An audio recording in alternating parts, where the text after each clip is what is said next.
Welcome to the nest. What the fuck? Where'd you like anime? What motivates you to get out of the bed in the morning? Spite. Where's the truck? Oh shit. I got you a sausage. Did one of you have a good time over here? I wanted a sausage. Whoever my head lands on. Ayo head. Heyo head. Heyo I'm head. giving head today. Hello. Head for head. Head Hello, for head, honey. baby. Head for head. All right. Yeah. All right. Tell me when to stop. Stop. Oh my. Should we do a second spin? I'm very much enjoying the setting. I'm very much Ow. Did this cat really just tell me to get good? Chat, you're so mean. Ah, no! This is fine. This is fun. fine. Oh, everybody's actually just dead. He's just gonna throw me for an hour. Eat shit and die. Damn it! Oh, he angry. He just wants to play catch. Oh, I just want out of the mosh pit, please. Oh my god. I open up my fortune cookie and it says, "It is the hopes and dreams we have that make us great." VTubers have a lot of hopes and dreams, but we ended up here.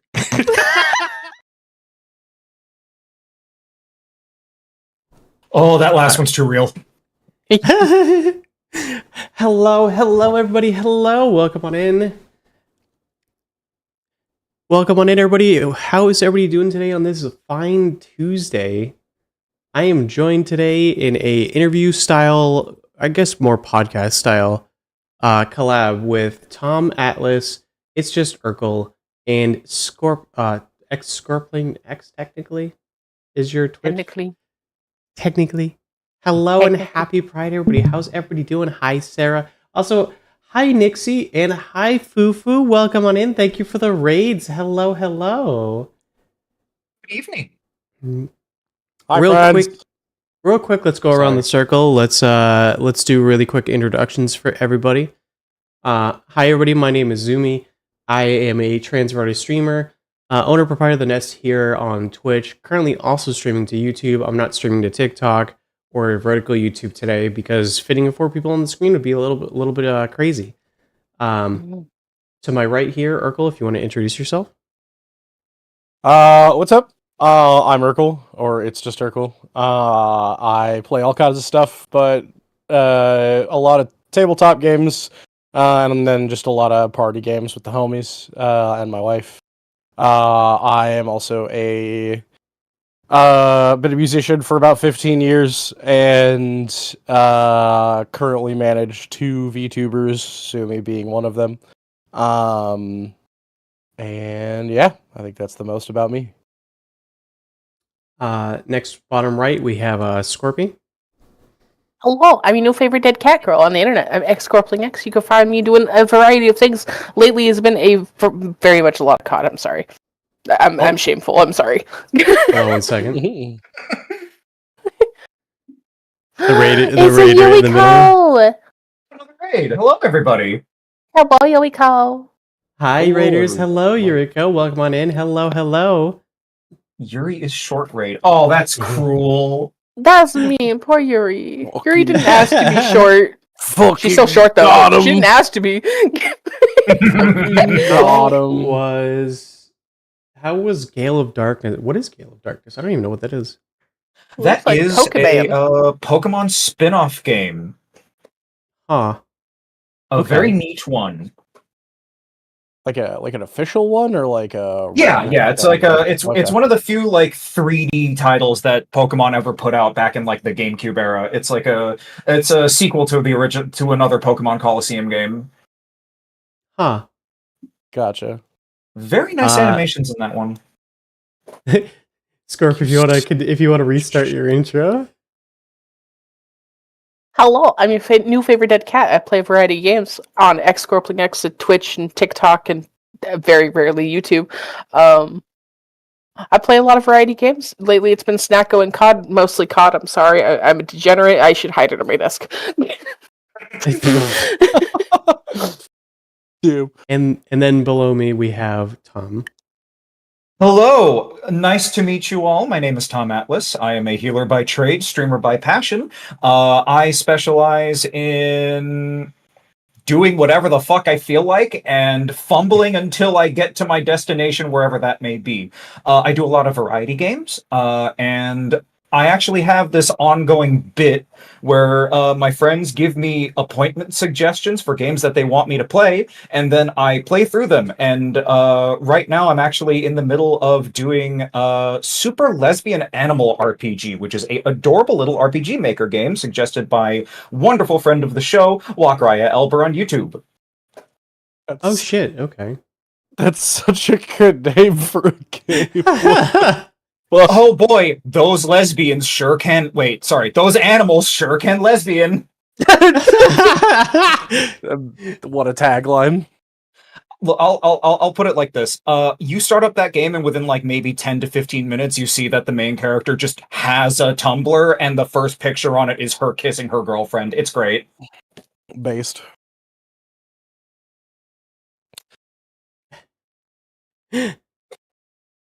Hey, who's that? Oh my Who's God. that? Is the pretty bird lady next to me have to do an intro too? Pretty bad. Sure. Pretty bad.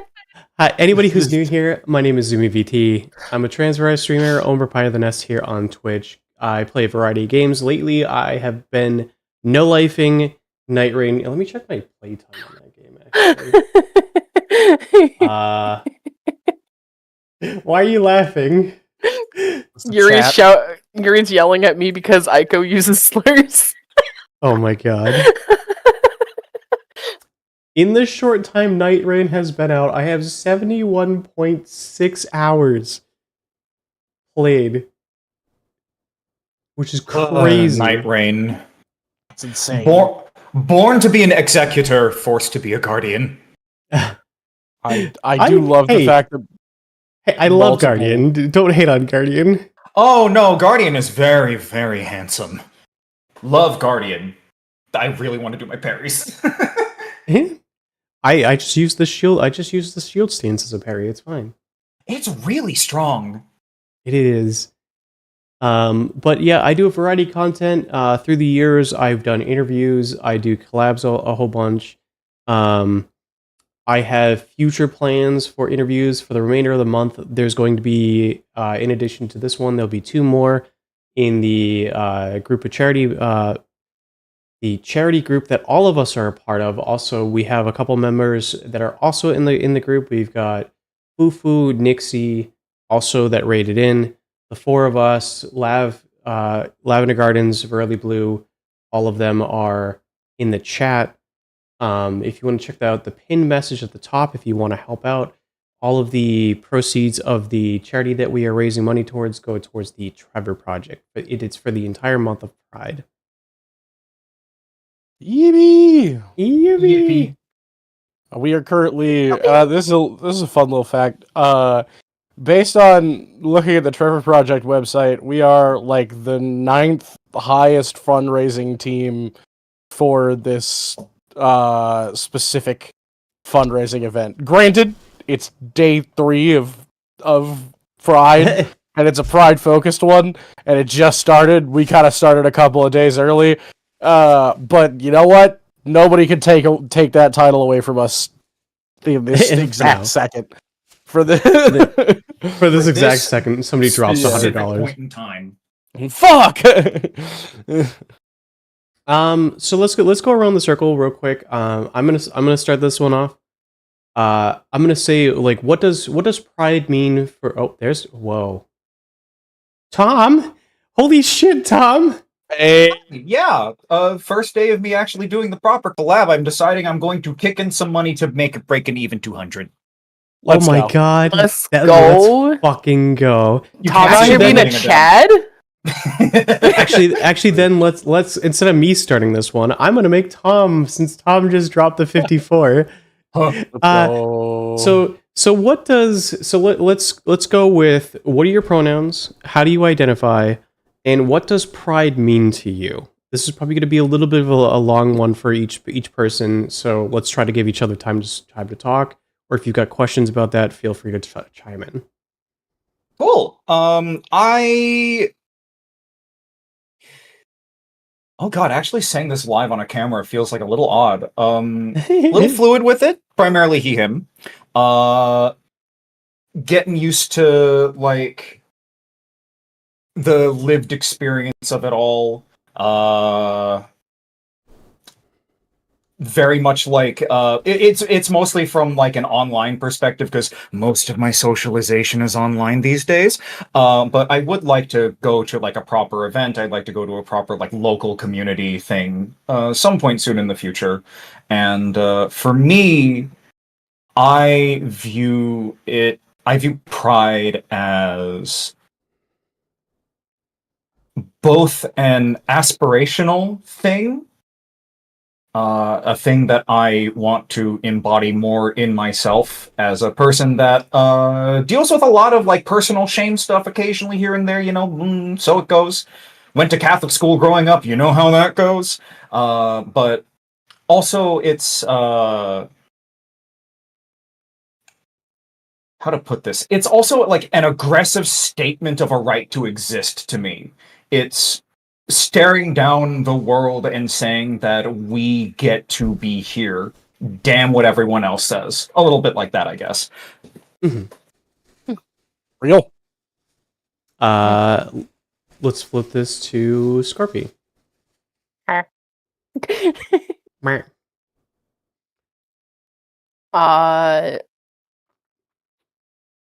Honestly, I didn't lean heavily into LGBTQ stuff till I met Sky, who is my roommate, who's also going to be doing interviews at some point later on. I think that's next week. I think that one's on or Sunday. this weekend, actually. Anyways, you can talk more to her later. I wasn't fully into it, but I was a part of it for a long time. But I wasn't as in-depth as I am now. So Pride, honestly, is mainly friendship to me, because it's how I've met a lot of my friends. And it's about being more open. And being yourself. Mm-hmm. I do simple. I am simple with it. Mm-hmm. And Urkel, I'll flip to you. Pride is super weird for me to interface with as a like cisgendered dude who is married to a woman. Even though I am pan, most of the time it just kind of feels like I made a post on Twitter that kind of summed it up, I thought, pretty well, which was that sometimes it feels like I'm a bench warmer for a team that just won the Super Bowl, where it's like, technically I qualify, but also I never really had to experience any hardships or the negative aspect of it, or really just like anything involved in it at any point in my life. So I feel like celebrating the homies, my close friends who are a part of Pride is what I usually end up doing for most of it. I just try to be fair and supportive and a good. It's weird because like I still feel like my goal is to be a good ally, even though I am part of the crew, part of the ship, part of the crew. Yeah, so it's a little confusing for me, but I know that it's a great time for me to show some love to all of my really close friends, because it's like 90% of the people that I hang out with. So yeah. So I go by she they pronouns. I am a transgender woman. I recently came out socially, not privately, but I did come out socially last year, almost a year ago actually. I started on HRT in July of last year. I was trying to time it so I started transitioning in Pride of last year, but I couldn't get an appointment fast enough. So July 1st was the actual day that I started. So close, but one day off. And for me, pride, I mean, quite literally, I wear my colors on my model. I've always worn my flag as part of my identity for my model. It's always been a part of my personality. I mean, there's a pride flag right behind Tom. If Urkel slides a little bit, there's a transgender flag in the background. That one used to be a non-binary flag, because when I first started streaming, I was out as non-binary.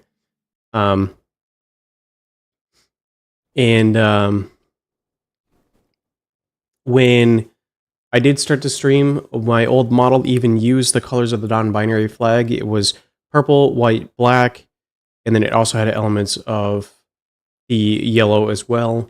And then I added in blue as the accent. And then when I started transitioning, the blue became a lighter shade of blue, the purple became the pink, and the yellow is still there. It's mostly used just as accent colors now. So it wasn't a huge major switch for color palette, but it is still very much a part of my design, very much a part of my personality.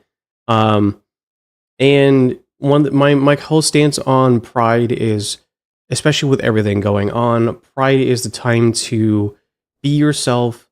Don't be afraid to hide who you are.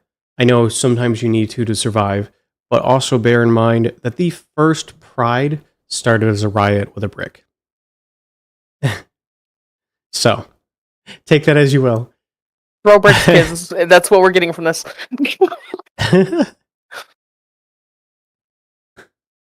That's Throw what it was all about. them bricks. Mm-hmm. And that's I will say you mentioned like always wearing your flag and having the flag everywhere, and like being very proud and outward about it. And that's always been super interesting to me when I see people that do that, as somebody who's just kind of like, I have a flag, and I don't think, like, I think, like, unironically, like, June 1st, I make a post with the flag out, and then I don't think I use it again until the next June 1st at this point, because it affects my life so minimally.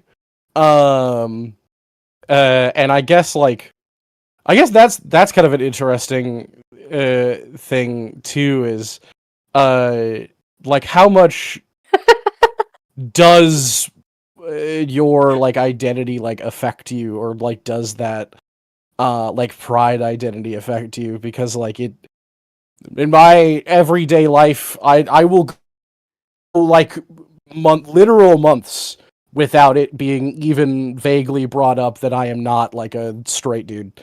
So like, Zumi, I guess, like, how much does it affect your average life that you are part of the alphabet mafia, if you will? So, side note, I've been googly-eyed. I see that. Yes, I do, Hi, Rosa. Thank you.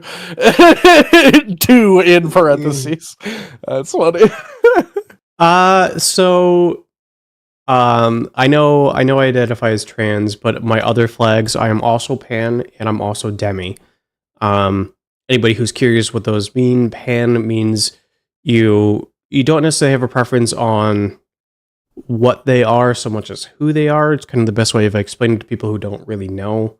And then demisexual means that you need a emotional and trusting connection with somebody before you start to feel more romantically or even physically directly attracted to somebody specific. So in terms of like how it affects me, the trans part is going to affect me day in, day out, regardless if I wanted to or not. I'm literally physically transitioning. I've been doing that now for 11 months. So like I said, I started in last July on the 1st. So June 1st marks 11 months for me.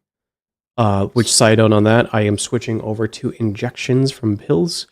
I have an Hey. appointment next week for the actual training, for the injection training. So that's going to be starting next week, technically.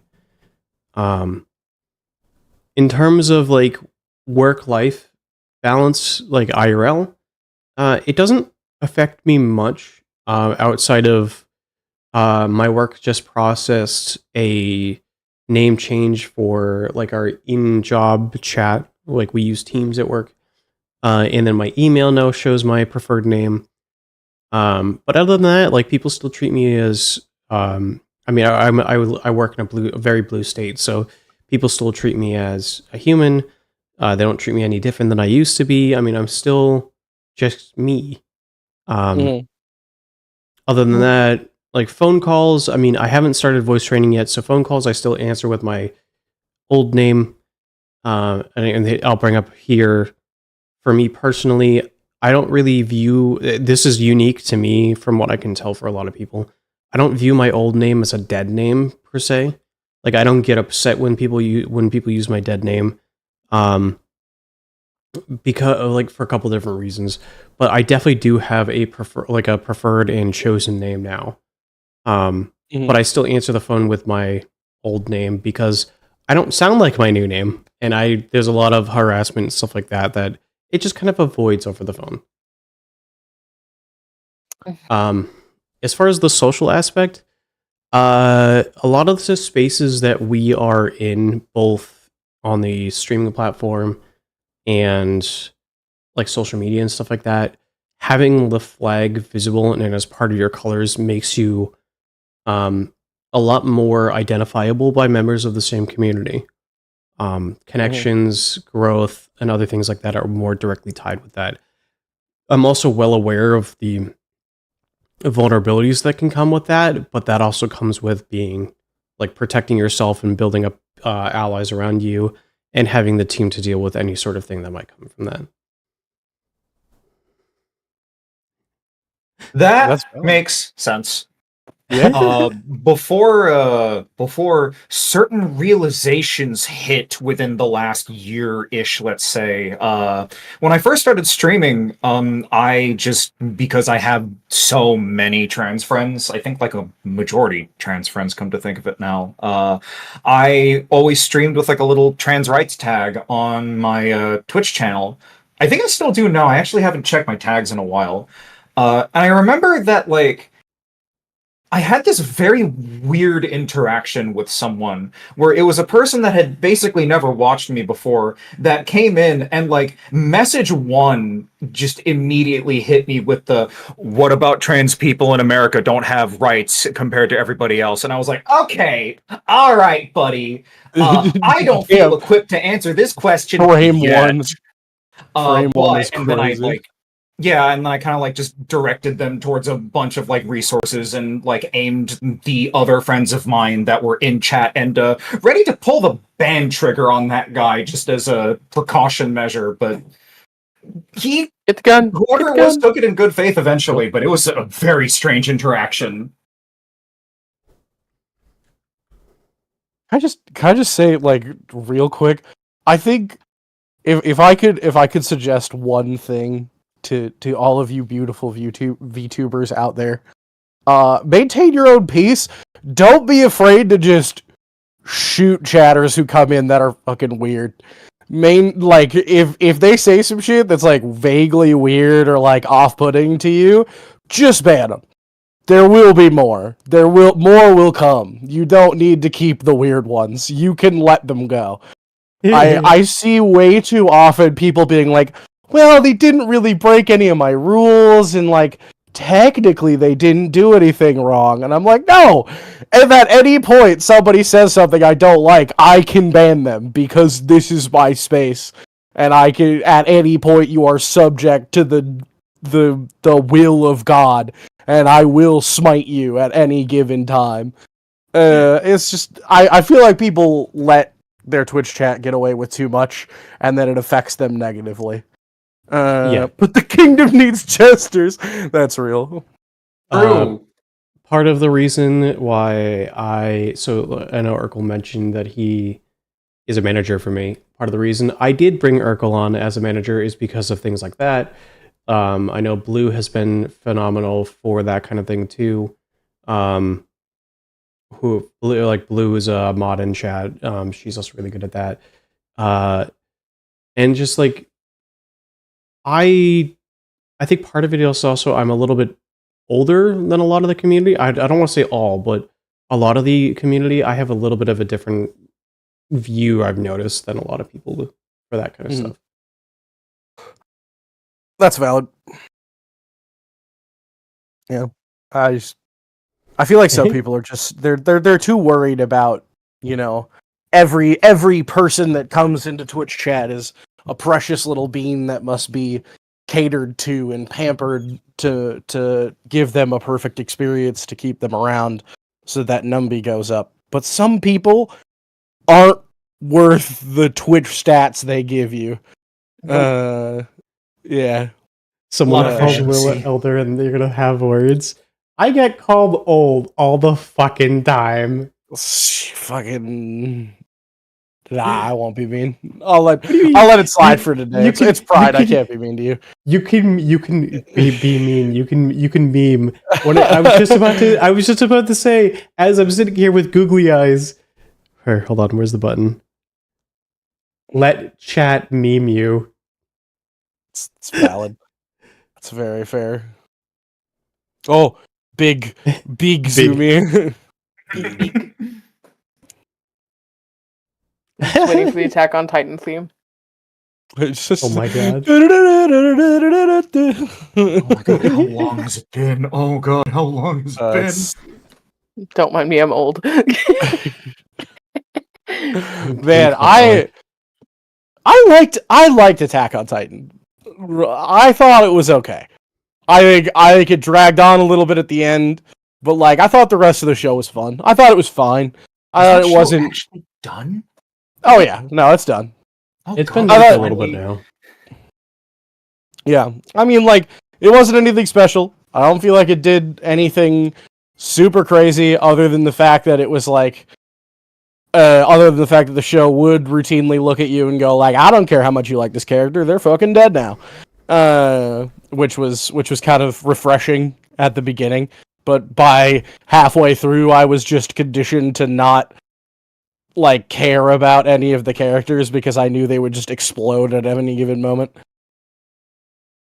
Mm-hmm. Are y'all anime enjoyers? Do we like anime in this chat? Freak about it. Do we like about it. anime as all of us are half of us are anime women? This is fair. Ah! What's an anime? One of my What's an favorite anime? things to say is I'm a basic anime girl on the internet because I have a bunny suit. That's valid. That's valid. Mitch Okay, with a bunny suit, sometimes- just waiting for chat to redeem the bunny outfit. Look, sometimes like a peanut butter sandwich is just good. Like a peanut butter jelly sandwich is just good. A bunny That's- suit's just good. A normal Exactly. pizza is just good. That's based. Fucking Urkel with the bunny outfit, have to show it off.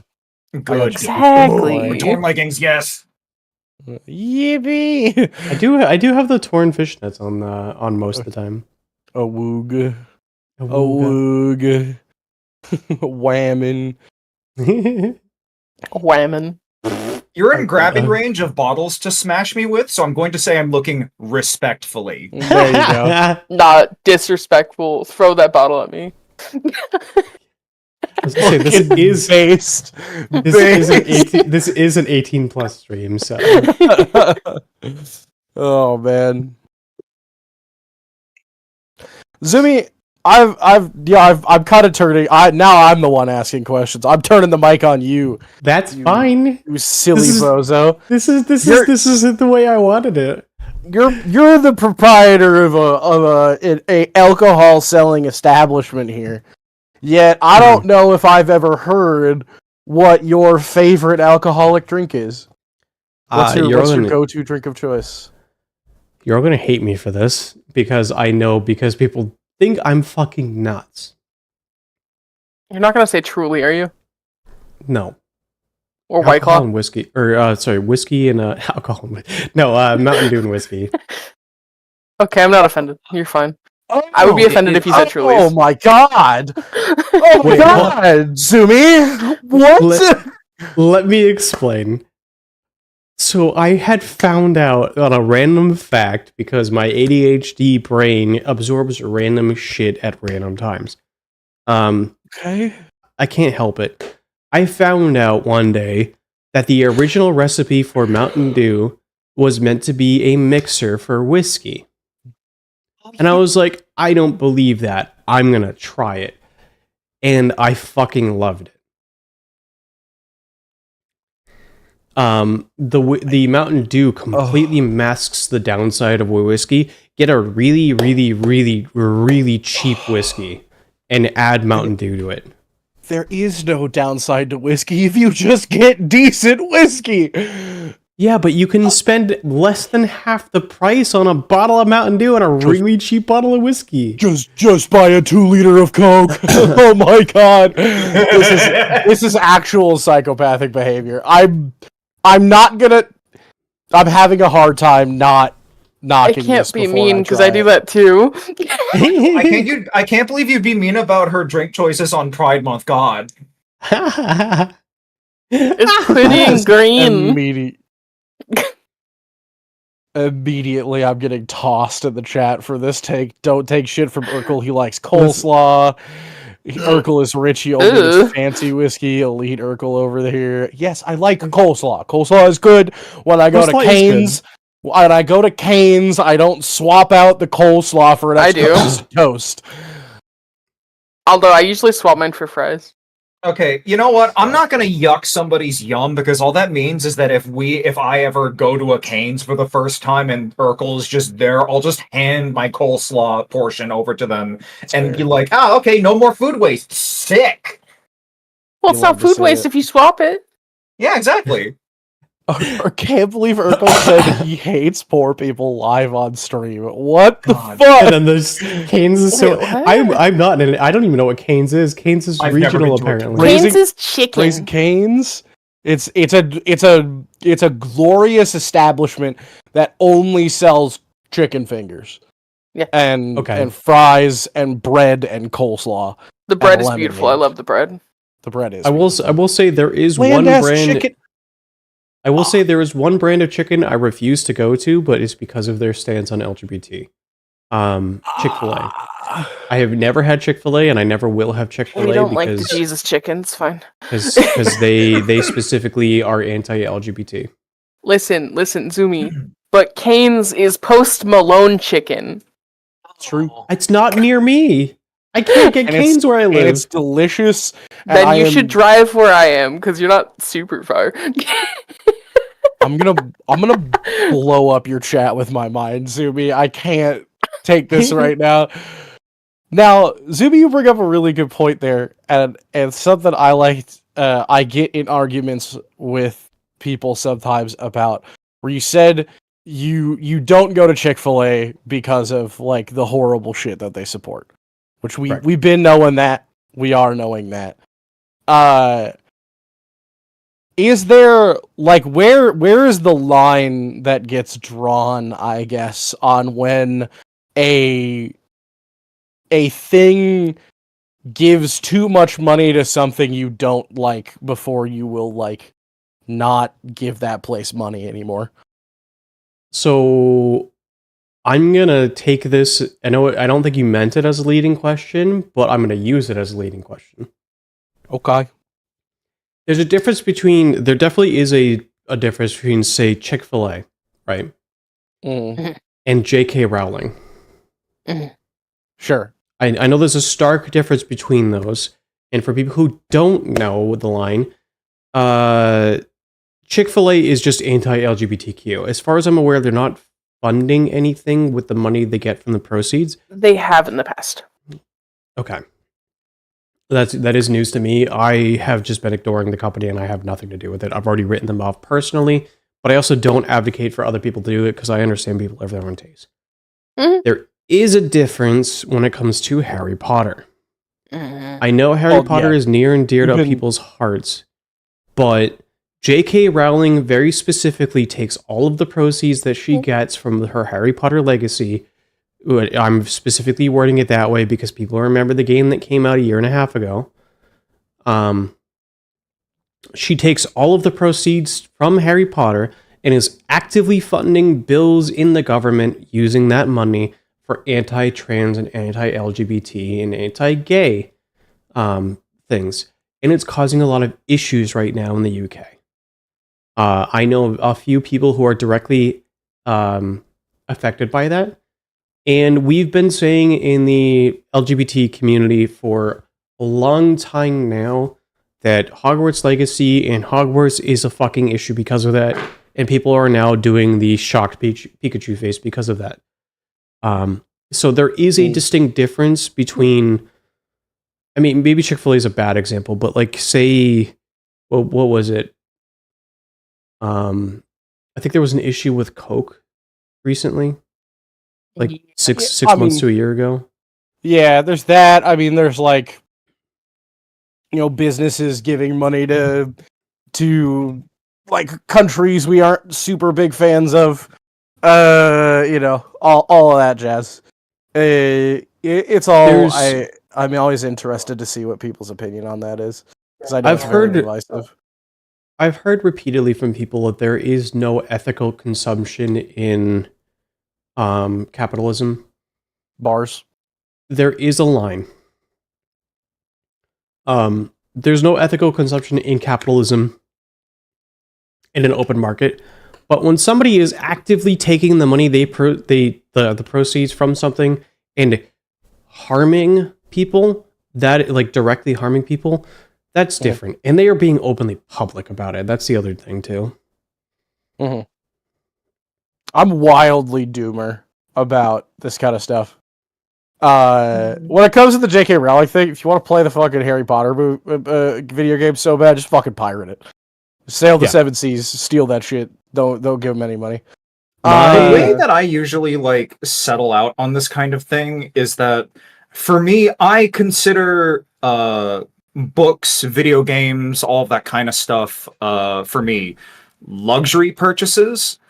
So when there's a company that I see that is doing shit that I happen to not like, say the way that EA has a tendency to horrifically abuse its workers, or everything to do with a lot of the worst parts of Ubisoft's upper management, I just say, all right, well, I'm just not going to play games from those particular companies. Same thing with when everything popped off with the Blizzard controversy, so on and so on and so forth. And thankfully, there is a burgeoning ocean of indie developers out there that I feel at least a little bit more comfortable with. That basically mean that I have like I have so many games and so many stories and so many things I can experience where I'm not going to run into that problem, that I don't know if I'm going to be able to get through them all in my lifetime. And I think that's a pretty good problem to have.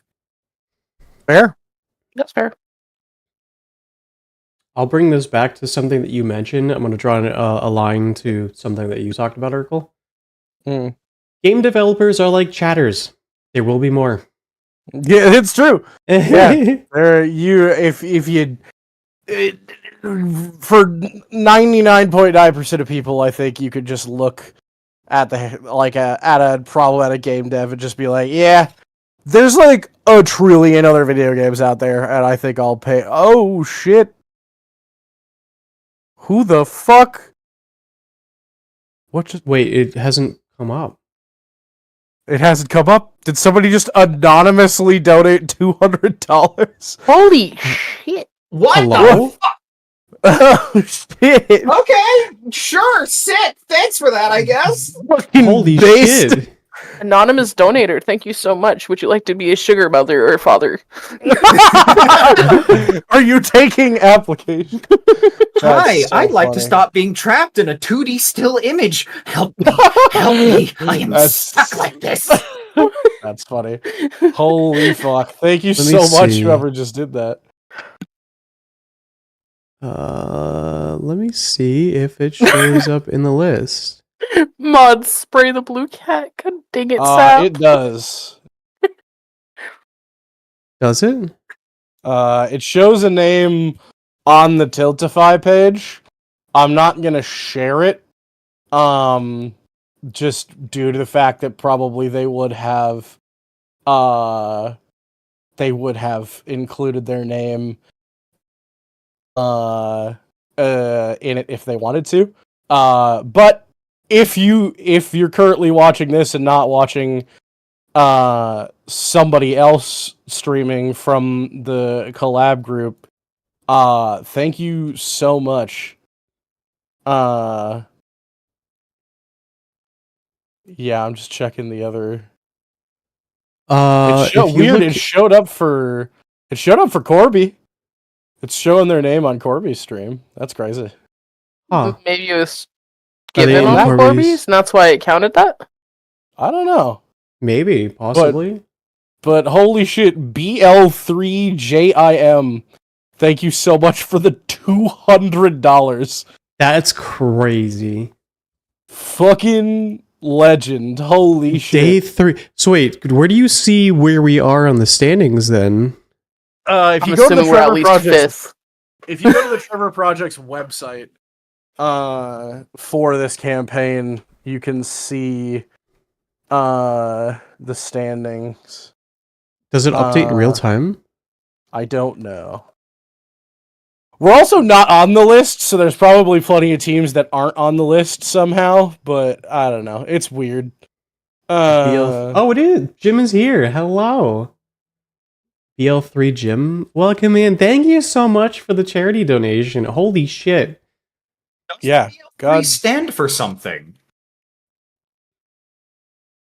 Yeah, what's the lore? Give me the BL3 lore. The BL3. Let me see. 400 puts us at almost number 5. Holy shit. Okay. Damn. Yeah, we're currently 1, 2, 3, 4, 5, 6. We're 7th place right now. That's crazy. Yeah. By the Holy beginning shit. of stream to now, though, we still jumped 2 slots. Yeah. Absolute legend. Thank you so much. We'll let you chill if you don't want the attention, obviously. But thank you for donating to an incredible cause. We appreciate you. Heck What the fuck was I talking about before we reached halfway done with our goal on day 3 of Pride Month? All I remember is coleslaw. Yeah. I was talking about like the whole, like, we were talking about game developers and Harry Potter and shit like that. The and how bad it's- people. Yeah, the the bad bad men. folks. Yeah. So that's fair. I think there's a lot of shit out there. It's good to be an informed consumer, I believe, is the final decision there. Very important. A Twitch Mhm. account lost access. I didn't know the password. New account. Named myself after Borderlands 3. Fair. Oh, This is good lore. God, I love Borderlands. I've beat all of the Borderlands games Someone so needs to many put googly times. eyes on a Borderlands 3 box. It'll represent the $200 donation, homie, in the background. That's funny. I have a fun thing that might lead to potential stories if you guys remember. Sure. Do you guys, if you're, I mean, you don't have to share. This is definitely a only share if you're comfortable. Is there a story behind what helped you realize like what you are? And I'm referring to your flags. So like, Urkel would be pan, Scorpy. I know you support trans. I know you use they them pronouns. Does that mean non-binary or I am non-binary, yes. non-binary? And then Tom, the gender fluid. If each of you have stories, I'm curious to see if there are any stories for each of you. For like, what was your moment just of, oh shit, this is what I am? Yeah, I could start off if you guys if that's cool. Yes, give me time Sure, to go for it. think. Yeah, by all means, give it. I gotta give rub some the pennies in thinking. my brain together. So originally I was bi, because I just remember when I was younger, I realized that I just thought dudes were hot, and so were girls, and I was like, that's pretty cool. I don't have like a specific story about that one. I just think it just was internalized. Like puberty hit, the vibes started being affected, and I was like, yeah, I just kind of like I like them both. I like both of them, and I'm cool with that.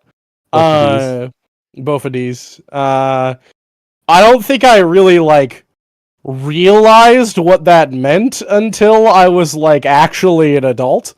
Like I think I was like bi when I was younger, and then just kind of like put that shit away at the time. Didn't really talk about it or think about it. And then once I finished high school, I was like, yeah, that's who I am. But it's funny, like, I think it was like 2 years ago, I was playing some games with some people, and I come from a super small rural town. I did not spend a lot of time on the internet other than to play Call of Duty, which is like the least likely place you would receive information about the LGBTQ community possible. And then I went to like a state college and started hanging out online with people, and like learning more about literally everything, whether it's like the LGBTQ community or like races in general. Like I'm just a good old white corn-fed farm boy from a small fucking podunk town, and I'm trying to learn shit at college and online with people that I know as much as I can. And I was just like in a call playing some games with some people, and it was during the Pride event for Valorant, of all things. They came out with like Pride flag banners, and I was hanging out. I think it was with Rosa and Corby. I was like, "What the fuck is this one?" And it was the pansexual flag. And they're like, "That's the pan flag," and I'm like, "What the fuck is that?" Because all I know about being pansexual is people make jokes about fucking cast iron frying pans. That's the only thing I know about that. So please God, somebody teach me a little bit, make me less ignorant. And they're like, yeah, it just means like you don't really care what gender anybody is, and you're just kind of like attracted to people regardless of gender. And I'm like, isn't that just bisexual? And they're like, no, it's a little bit deeper than that. And like, there's more to it. And I was like, oh, okay, well that's probably what I am then, seeing as like I just kind of I'm attracted to just people. It doesn't really matter what the extenuating circumstances are around what makes that person a person. I could just feel attraction towards them. That's fine. I don't think there has to be anything to deal with gender with it. And they're like, yeah, homie, that means you're that. And I'm like, oh, okay, cool. So my awakening was from a Valorant Pride flag release in a Discord call with two of my homies. I love that. Yeah, just a terrible way to find out, honestly. But yeah, that's the. Oh shit! There's a word for that. Exactly. It was that. It was just like they explained it to me, and I was like, "Oh, that makes a lot of sense. That's kind of based." Self-care check for everybody. Mm. We've been Yes. going for almost an hour, by the way. Oh, sweet Jesus. Which, because this is an interview style, when there is a warning from Willa, if you could give us a 5-minute warning, or actually, Urkel, you should see it too, for ads. I do want to do a BRB screen for the 3-minute ads, so nobody misses out on any chats. So it'll be a chance to get up, get water, get snacks, stretch, use the bathroom, do whatever you need to. I've been googly-eyed again, my sap. Not the googly eyes. Is there a story from either of you yet, or I can also go if need be? I've just been doing a lot of yapping.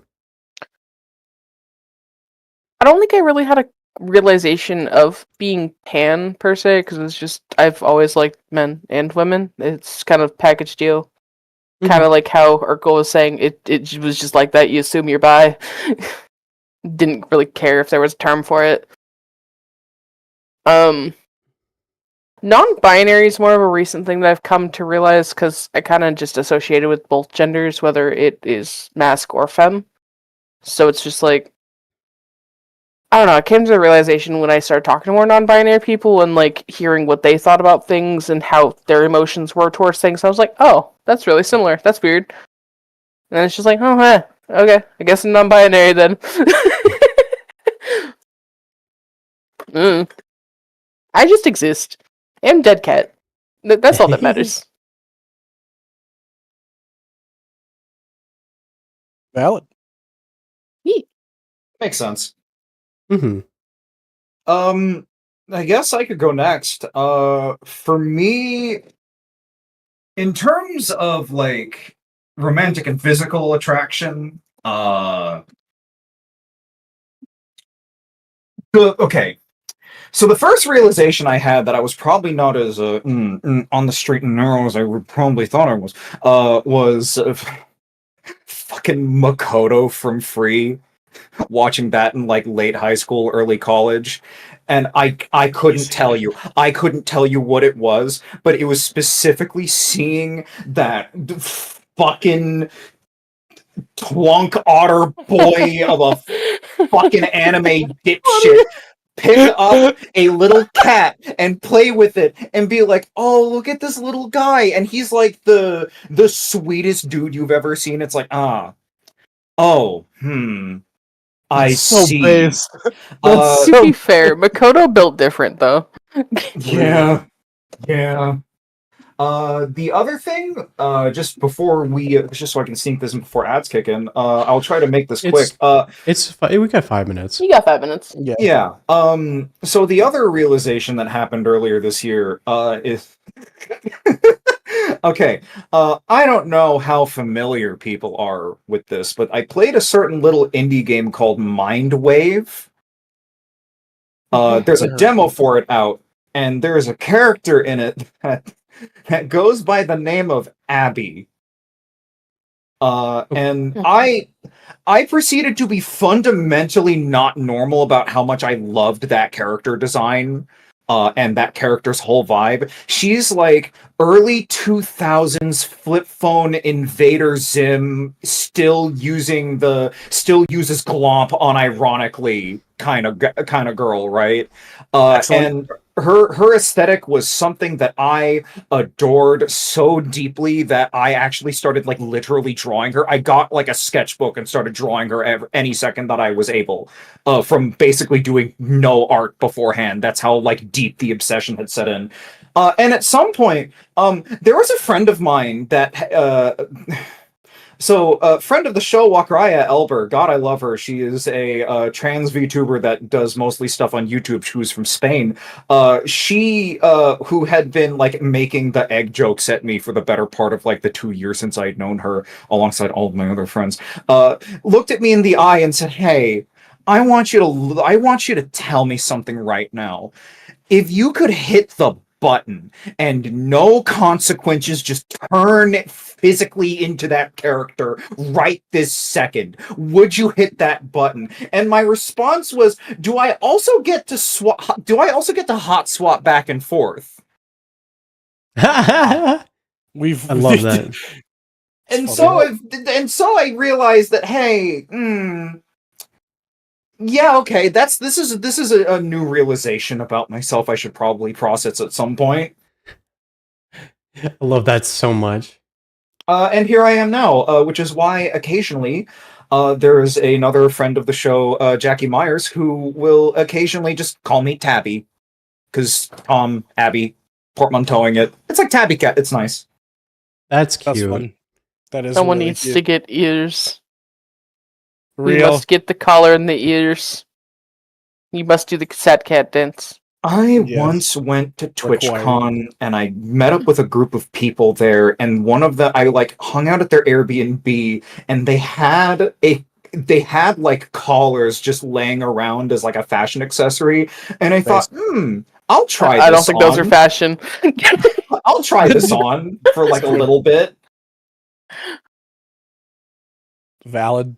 I Valid. look good. Vase. That's all I'm gonna say. Exactly. Once you call her up, there's no going back. As I'm sitting here with a collar on my model, it's fine. Real? It is a Side eye. 50-50. It's totally not me. We are currently a 50-50 split of collared and uncollared at this interview table. Shoutouts to the girl that I met on a Disney cruise that I went to hang out with and was like, hey, let's go into a PetSmart. And I'm like, okay, right, she has animals. Obviously, this is a good idea. And she starts looking at collars, and I'm like, oh yeah, she has a pet dog. This makes sense. And then she leans over and then like pushes it against my neck at one point. And it's like, not your collar. And then we just keep walking. And I just decided not to process that day. This Oh, motherfucker's no. living the dream! Oh my god! It should have been me! I love that. Oh, I love that so much. Oh my god. Oh man, I unfathomably missed. right. Have you Real quick. YouTube? Okay. We Oh, have yeah, 30 ads. seconds until ads. 30 seconds until ads. I'm gonna call it here because I also gotta use the bathroom. We're gonna go to a quick BRB. We're not ending stream. It's just gonna be our BRB screen.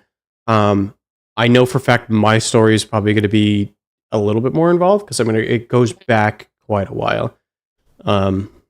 It's also Well, a yeah. little bit more in depth because trans versus non-binaries Yeah, I have Hands. multiple moments. and gender fluids.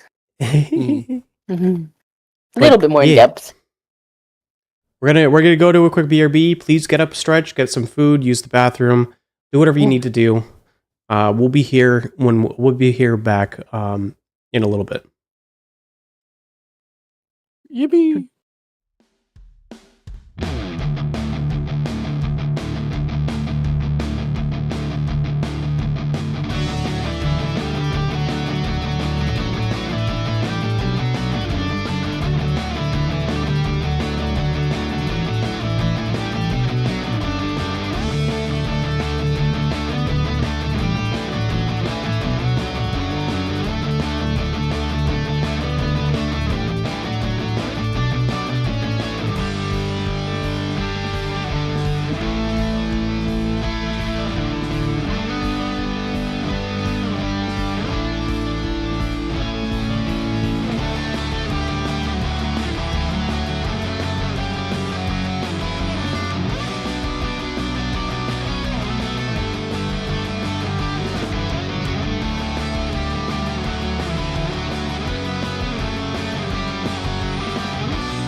And get the music going again.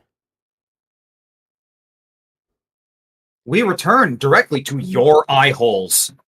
Directly. Oh my god. Directly to the holes. Hello, everybody. Hello. Welcome back. We are back. Why is... Oh, because it's Sleep Token, and Sleep Token has a long intro for the song. Sleep Token, good music though. It is so good. Did you guys Sleep see Token that? has been my current addiction to music. Did you guys see that fucking Anthony Fantano gave the newest Sleep Token album a 2? What? Yeah. I'm I haven't watched his review of it yet, but I'm really interested to see what he has to say. Because I thought it was really good. I don't think it was as good as their last album, but I thought it was good. So I know that y'all... It seemed like when I came back, y'all had a thing that you wanted to talk about on the stream and in the interview, but I also Yeah, wanted you to got talk your about turn. my story, my Yo, little journey. Yeah, Zumi tell go your story. first. Oh, four. Yeah. Real. So this goes back to a little bit of backstory. So I mentioned I'm trans. You know, big surprise with the pin in my hair plus the colors and everything like that, right? I didn't know that until like a year ago. So go back to high school. A little bit of backstory. I went to a Catholic all boys high school. And one of the things I came to a realization is it wasn't that I didn't fit in with the rest of the boys. It was like I wasn't interested in whatever they were interested in. I wasn't interested in football. I wasn't interested in or anything like that. I was involved with they called it campus ministry. They were involved in like more like the community events, like outreach events, stuff like that. Technically, there was a layer of religion on top of it, but I was more interested in like the community giving aspect of that. I was really involved with like we had events around the holidays. So we had an event during Christmas where people would bring in presents, and there was a big tree in one of the entrances for the school, and the event was to bury the tree in gifts. And it got like my senior year, there were so many donations that it also covered half of the floor in this area, which it was a massive area with this entranceway. Funny enough, going to a Catholic, the Catholic high school, ended up with me not wanting to be Catholic because the way that the school approached it, the school approached it with a world religion and an education standpoint, where getting people educated enough to the point where they could make their own decisions on what they wanted to believe, how they wanted to believe, and make informed decisions. Because the people that do, after all of that, want to still be Catholic are going to be better informed with how it affects people around them. And they're also going to better understand the faith and the religion. And that was their standpoint on that. Coming out of that, I actually came out as agnostic. I still kind of am. But one of the biggest things that I also walked away from that I had vocalized to one of my best friends at the time in high school was, I hate the stereotype that a male has to fit into for society. I absolutely fucking despise it. It was, why is everybody concerned about getting married, having kids, and the next generation of kids? Why can't men show emotions? Why do men have to be the providers? It was a whole bunch of stuff that at the time really makes sense for what non-binary is. I didn't know of the existence of any of the pride flags at the time, but that's also part of going to a Catholic high school. You're not really exposed to that stuff because, not saying that they're opposed to each other, but they don't really introduce that kind of a thing in those kind of environments. Not saying I didn't have people of those communities in my high school, but they were actually surprisingly few and far between. coming out into high school, more involved in another group of friends that mostly stuck to themselves, but I commuted to college at the time. And I was part of a group of friends that hung out, and we would basically, like, I would show up first thing in the day for an early class, and I would stick around as late as I could before I would go home because I didn't want to have to drive back and forth. I wanted to be involved on campus, do whatever, but I didn't live on campus, so I would just show up basically first thing in the morning, stay as late as I could before going home. Ended up involved in the community, ended up learning a little bit of the LGBT community. But a lot of my experiences for that kind of a thing happened after. I think a lot of my education with that happened during COVID, when everybody was working remote, everybody was online, and everything like that. Learning about what the LGBT community was, learning how that matched what I had in my head for who I was, for how I identified, and everything like that. Which is wild because at this point, I was like 28, 29. Which, for me, it's interesting having... It's not really changing how I identify so much as applying something, like a term, to how I identified. And finally realizing, like, all of that. And I did some exploration back then. At the time, I started painting my nails. I got my ears pierced. And I have been basically painting my nails. I have been doing that ever since. I switched from doing them myself to now I get them done at a nail salon. But that's been like basically 5 years counting now. And then the piercings, they're now gauges. I had some personal stuff I'm not really going to talk about. A lot of it was really, really negative. Involved past relationships, but basically... Also, during COVID, I started exploring what non-binary meant to me and what the limits of that really kind of meant. And the part of the relationship was personal boundaries as far as what was okay in the relationship, what wasn't okay. And when all of that started clearing up, then it gave me the opportunity where I basically ended up living alone for a while, which gave me the full time to explore who I really was and what it really meant to me. I started reaching out to some of my friends, specifically Verily Blue in the chat, asking for resources, looking into different things, looking into different styles, looking into different clothing, and looking up a lot of the information for myself and to be better informed, and started exploring to what degree am I non-binary, and is this actually non-binary, or am I trans?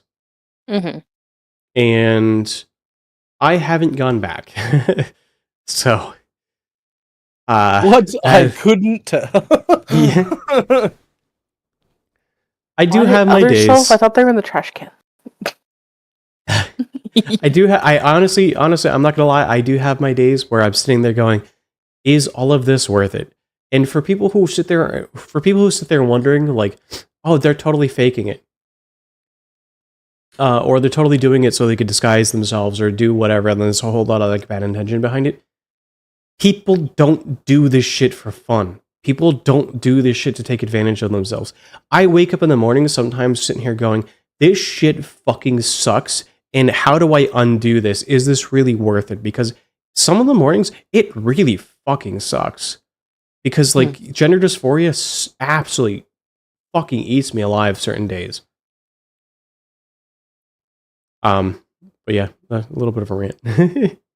That's fair. That's fair. It's your platform. You'll let a rant. Yeah. Is your the story, space after to all. rant.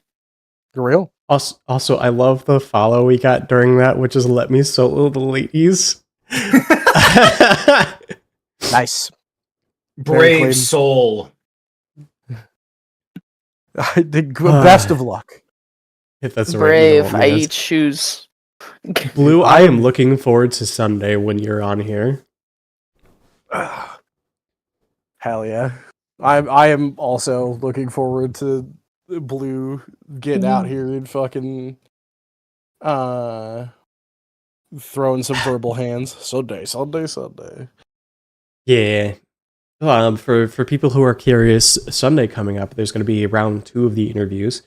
It's going to be Verily Blue, Lavender Gardens, and then Gunslinger Sky. She did pop in the chat earlier. I think she's The still lurking. trans elder. Yep, she's still Um, lurking. hmm Hell yeah. You were all talking about a topic though when I came back, and I didn't quite catch it. I was ranting about one of my shit. What the Hockey! Shit. Hockey? Holy shit! Thank you for the Put 10 the gift wallet cards. away Holy and put the crap. money towards the charity. Yeah, this is holy. Like, thank you for the 10 gifted subs. Holy shit! Like, thank you.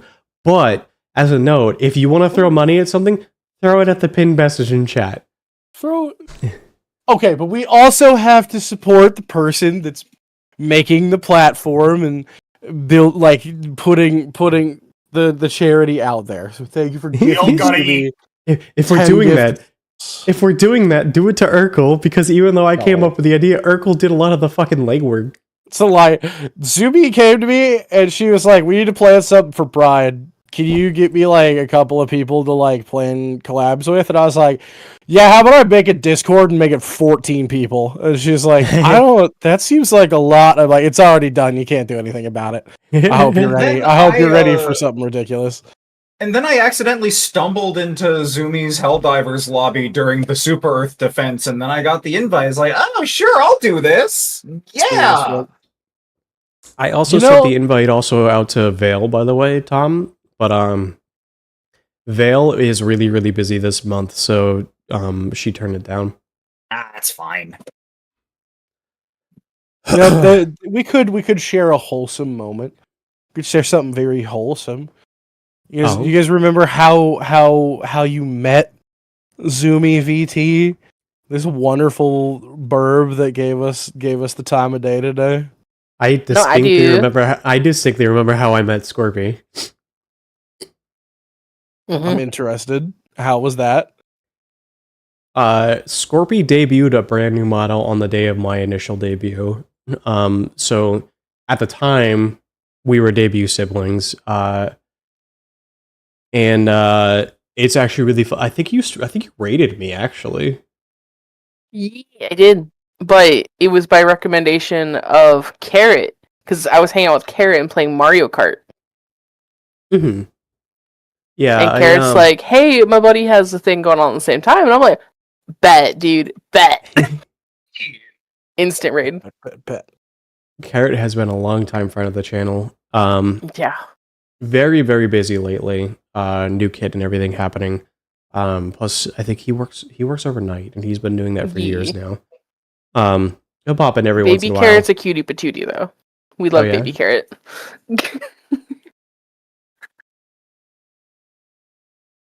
Love that. So I'm trying to remember technically when we first met. It was definitely through Rosa because Zumi was like in because Rosa was the only person that I knew getting into VTubing, and then she introduced me to my first VTuber friends, which were Solza and Nikki. Mhm. And then you were doing something with somebody that she knew. And I don't know what it was, but I remember you being fucking funny. And then I came wait, into we your just chat. got another 100. We absolutely did. Holy fuck. Yo. Are we unironically going to clear the first stage of the goal like tonight? Because that'd be really funny. That'd be really funny. It's not a stage. That is the goal. That's the whole goal for the month. Was 800. If we crush it, then that's just stage one at that Yeah. point. Hockey, You absolute thank legend, you bean. Hockey, thank you so much for the money towards charity. Very much appreciate it. I appreciate you bunches and bunches, homie. God damn. Just make sure you're prepared to move my furniture, Hockey. Damn, Hockey's throw helping it me on this- move. Hell yeah. So That's how you know you're the real homie. So Hell yeah. a little bit of backstory for Urkel. I met Rosa through at the time it wasn't, but turned out that they were a problematic streamer. Oh yeah. I'm not. He I'm shall gonna, not be named. I'm gonna leave it at problematic streamer. I'm not gonna go into Yeah. detail. People who know Yeah. know. I don't even want to bring it up. Yeah. I was friends with Rosa. I think she was. I don't know if at the time when I met you we had made plans yet. But I was basically trying to like reach out, hang out with Rosa, stuff like that. And I think you had just kind of popped by randomly into one of my streams. And I think I was playing Darktide and I had an open slot and I was like, hey, you want to pop in and play because you were also playing. Yeah, And- I can't remember if that was the first time we interacted. I think we might have played Fortnite once before that. Yeah, because Maybe- we met on a Fortnite stream. It was on Rose's stream when she was streaming Fortnite. You Okay. were in there playing Fortnite with her, along with some other folks. And then, like, a few weeks later, I was in your chat, and you were talking about how you were getting a Darktide collab together. And that's also how I met Ludessa, who has been a wonderful game runner for a handful of tabletop games I've played. And she's great too. It's wild. Small Also- world and all that jazz. Also, another person who's a wonderful tabletop runner, Lavender Gardens, This is runs a lot of games. Met her through Blue, actually. And I'm very involved in a number of her games, and every once in a while, Lav's just like, hey, we're running another game, you want to join? I'm like, okay. You say every Lab's once in a model is while. fucking pretty. I agree. And be real, You- I've been nosy of everybody that's in the Alphabet Mafia doing the charity stuff. I'm nosy. I sneak into your streams. I peek in all your windows. Every heckin' pretty. That's real. I like how you say every once in a while. Like Lav isn't like every 2 weeks coming up with some new tabletop shit that I have to begrudgingly say no to because I am in too many tabletop games at any given time. I fucking adore tabletop stuff. Funnily enough, the art that you are seeing of me right now is an OC of mine that was in like a lot of general roleplay stuff that interacted really heavily with friends of mine that were writing exalted characters, which got me horrifically addicted to exalted. Exalted martial arts are the coolest to ever do it. Love me some single point. I'm a single point degenerate. I actually have. I'm sorry. Is that a system? So Exalted is a tabletop system that is heavily wuxia inspired, really like extreme high octane, high action, like peak of high fantasy kind of nonsense. A lot of it focuses on really powerful, like demigod tier characters. And there's like a really intense social mechanic system. There's really intense like combat mechanic systems. The thing that I like about it a lot is that I really like the way that its combat system handles initiative, where the initiative ladder is like a dynamically shifting thing that you either gain or lose by doing certain types of attacks, and then you cash in your initiative to do damage, and the more initiative you have, the more damage you do in your attack. So it's a little bit like the way they describe it is that it's like narrative combat where you're doing all of these like really interesting moves and you're like describing your attacks for stunts, which give you like little bonuses depending on how cool the description is. And like you're just barely missing each other. You're doing like intricate footwork until like that one decisive hit comes in and just crushes somebody. And it's so fucking cool.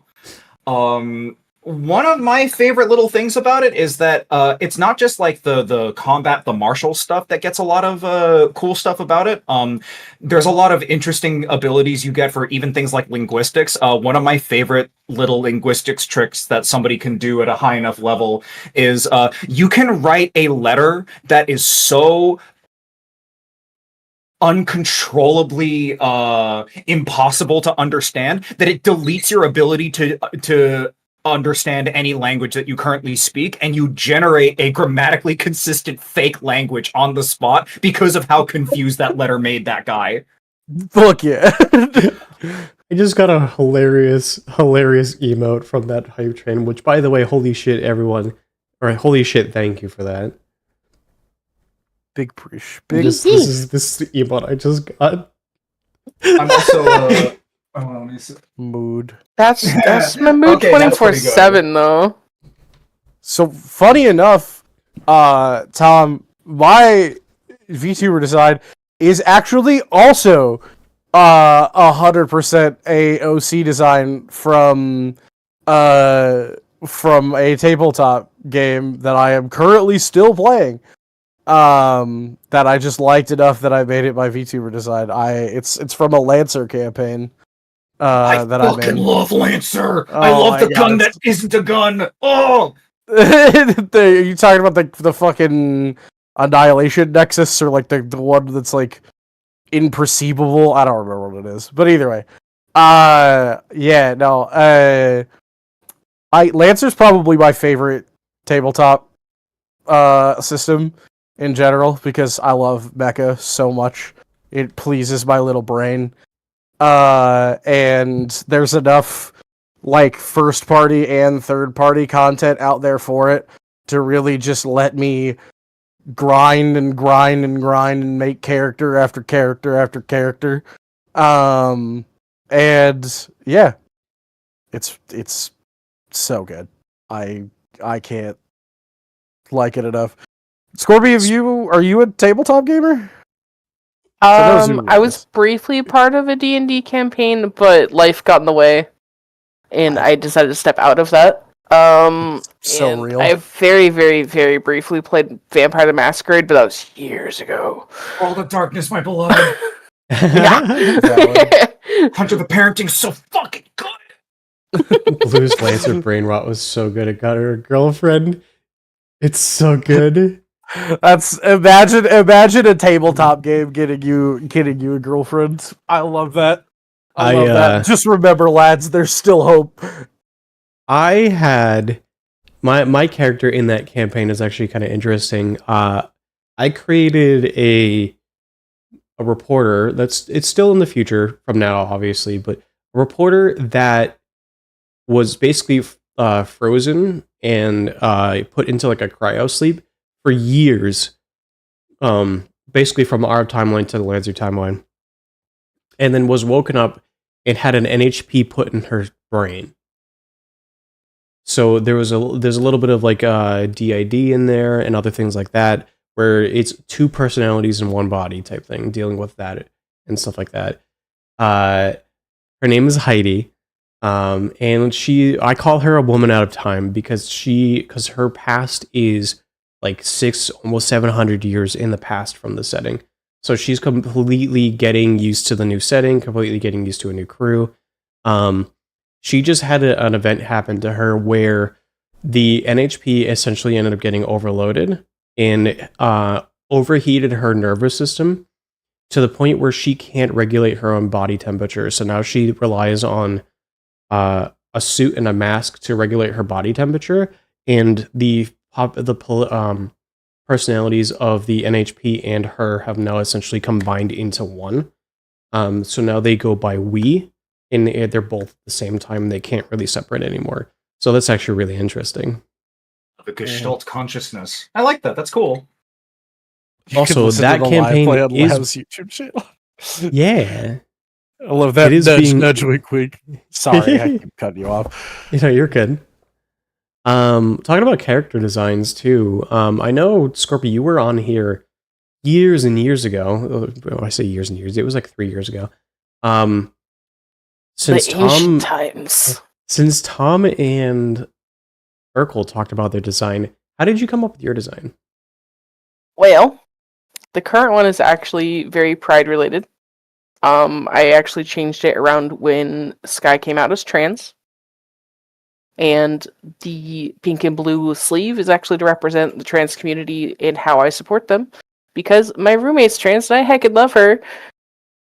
As well as I love my community. Because, ironically, as I've come to the whole Pride part of my community, we've gained a lot of LGBTQ plus members. And I just want to show support for all my community members, especially those with trans, because it is a little bit rougher on them. I'm gonna be real. So I do have that as an aspect of my design, but also I do a lot of PNG tubing, so I change my design frequently. But I still try to keep the pink, blue, black, because my original design was black. I try to keep the black as much as possible, but still brightening it up just a little bit. Oh yeah. My design, I know I've said this a couple times. I brought it. I tend to bring it up, or I used to bring it up a lot with the old interviews because people did talk about it a little bit. It started off with I started brainstorming ideas for what use for like where I came from, where my background came from. Before COVID, I had 10 plus years in the aviation industry, and I'm not talking like I IRL. I have my pilot's license, but I am not a career pilot. I used to work as a ground crew. I worked in operations. I worked in scheduling for different companies. I'm not going to go into specifics. I don't want to dox myself. Some of the companies are very small and regional. But basically, I had 10 plus years in aviation experience. So that's where the theming of a bird comes from. Planes are also a very large portion of my upbringing. So that's where a lot of my interest came from. And then that combined with the non-binary aspect, that's where my colors came from originally. I kind of threw all that into a design, into a model, had some help from some artists putting some stuff together. The other thing too is at the time when I first came up with a design, one of the things I had realized is there weren't, at the time back, there was a huge explosion of VTubers back when COVID first started happening. At the time, there were a number of harpies that I was aware of, but there wasn't very many male harpies. Mm-mm. As far as I was aware, I was one of only a few of them. There were male birds, and they had like bird forms or a lot more bird-like features, but ones that were legitimately just like harpies. My original design, a lot of the coloring came from, there's a specific type of bird. It's called the fairy wren.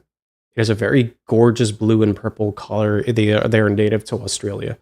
The bright colors, I actually love bright colors. That's a lot of where I got my colors from. And originally my name was Zemu Wren. That's also where the name came from. I had a name change because I wanted to make it a little bit more clear, make it more English name. And then I had a 2.0 design update. The artist in Rigger now goes by Side Definition on Twitch. And I think they are also on Blue Sky and X. They did an amazing job with the design. And now that I have my new design in the works, with which Corby's working on, it is like I basically took what I had before, made it female, and the other thing I wanted to go for was more of a pinup look. So incorporating a lot of my old aspects into the new one with a lot of changes. Hell yeah. It has not been a cheap journey, I'll tell you that. God, I'm staring down the barrel of like wanting to get my first proper like live 2D model at some point. And it's kind of funny, certain realizations that I had earlier this year that led to me having the personal identification that I do now, had a lot of friends of mine like all kind of whispering between each other like, hey, are they gonna have that realization yet, or are we gonna have to like tell them to hold off on their model until they learn a couple more things about themselves? So that might dramatically change how they choose to self-identify with that model. You could also go with right. customizable models as well. That's so funny. Just So, like, so this I could model just- is... Go ahead, sorry. Okay, no, I was just gonna say, that's so funny because I could just imagine the homies being like, you bring up like, hey, I'm gonna get a model, and they're like, the maybe we do a little bit more like thinking about it before we send it. Like trying to Yeah, like. let's get that. Let's get that Delay like boiled egg set up on that little like breakfast, that like little boiled egg presentation platter thingy. Just get a little hammer. Just start like just get a little bit more fucking aggressive with it before they spend like $2,000. That's so fucking funny. So Sorry, go one ahead. of Zumi. one of the biggest things I'm going to suggest when people jump into Live 2D, Mm-hmm. don't jump straight into a custom model. Get a customizable model first. Get a more generic one. Figure out what you want for design. Figure out a starting point. Get your feet wet. Get used to it. Get used to the program. Get used to what's going on. Get a design going. Make sure it's what you want before you go out and spend $2 to $3 grand or more, depending on what you're looking for.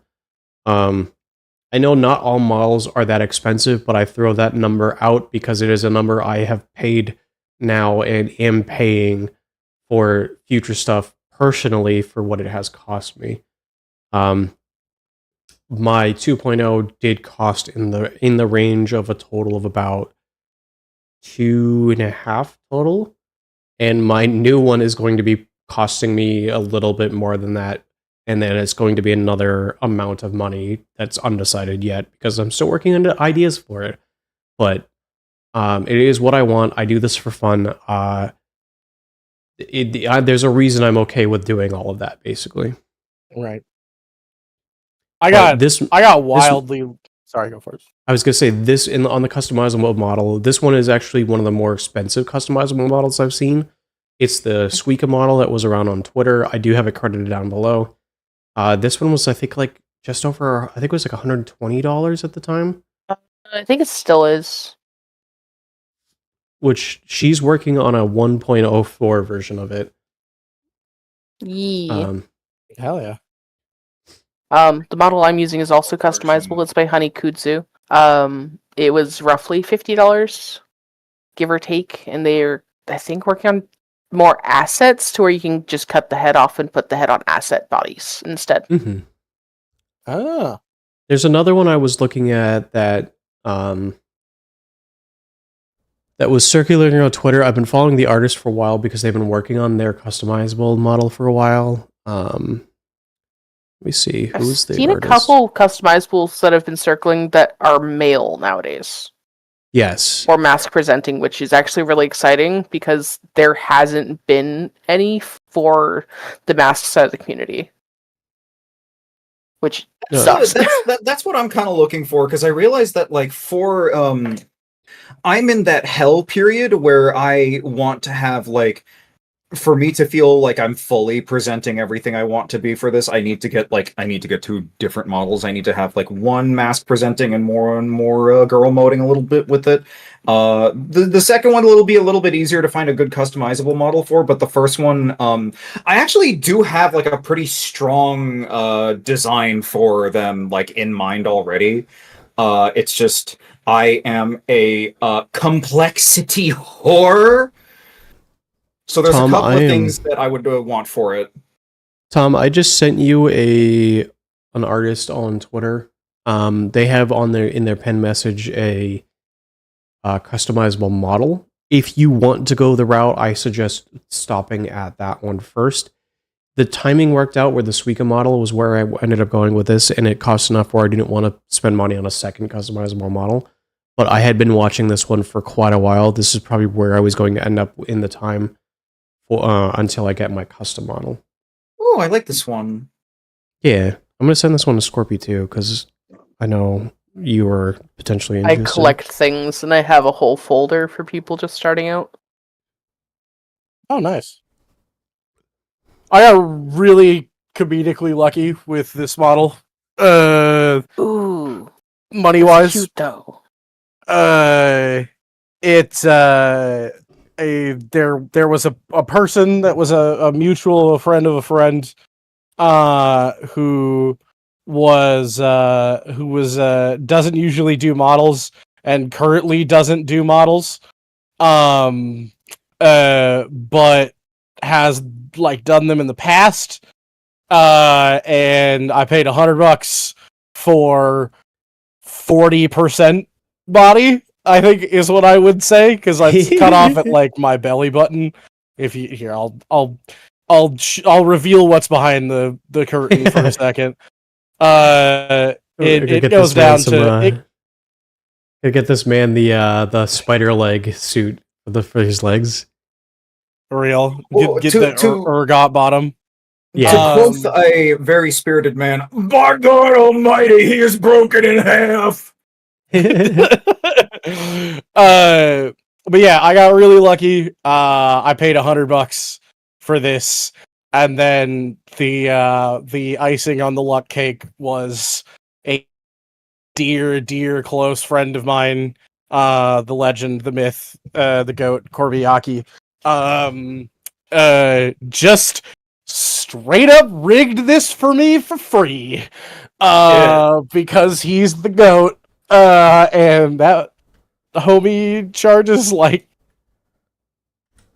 hundreds of dollars for rigs to other people. So to this day, I feel horrible and feel like I took advantage of him, but he was just like, nah, you're the homie and I want you to have a model. And I'm like, oh God, my heart. And before that, Rosa offered to learn how to use like whatever rigging software people use to rig things. I can't remember the name of it. Rosa offered to learn how to do that to rig the model after I paid for it. Which is wild. But yeah, no, I got stupidly lucky. And then the little chat pet on my head is actually also a model that I can swap to if I want to. You're a little low to show the model, by the way. A little low. Let me bring it up. How's that? There we go. She's great. That's Cucky. It's Cat Bucky. She's great. I love her. But yeah, that's a little about my thing. I'm also like super not picky about the design of my characters in general, which has also led me to saving a lot of money. Because it turns out if you don't really care how it turns out, as long as it vaguely looks like your character, and you don't ask for a bunch of revisions, shit usually gets like a little bit cheaper. Which is pretty nice.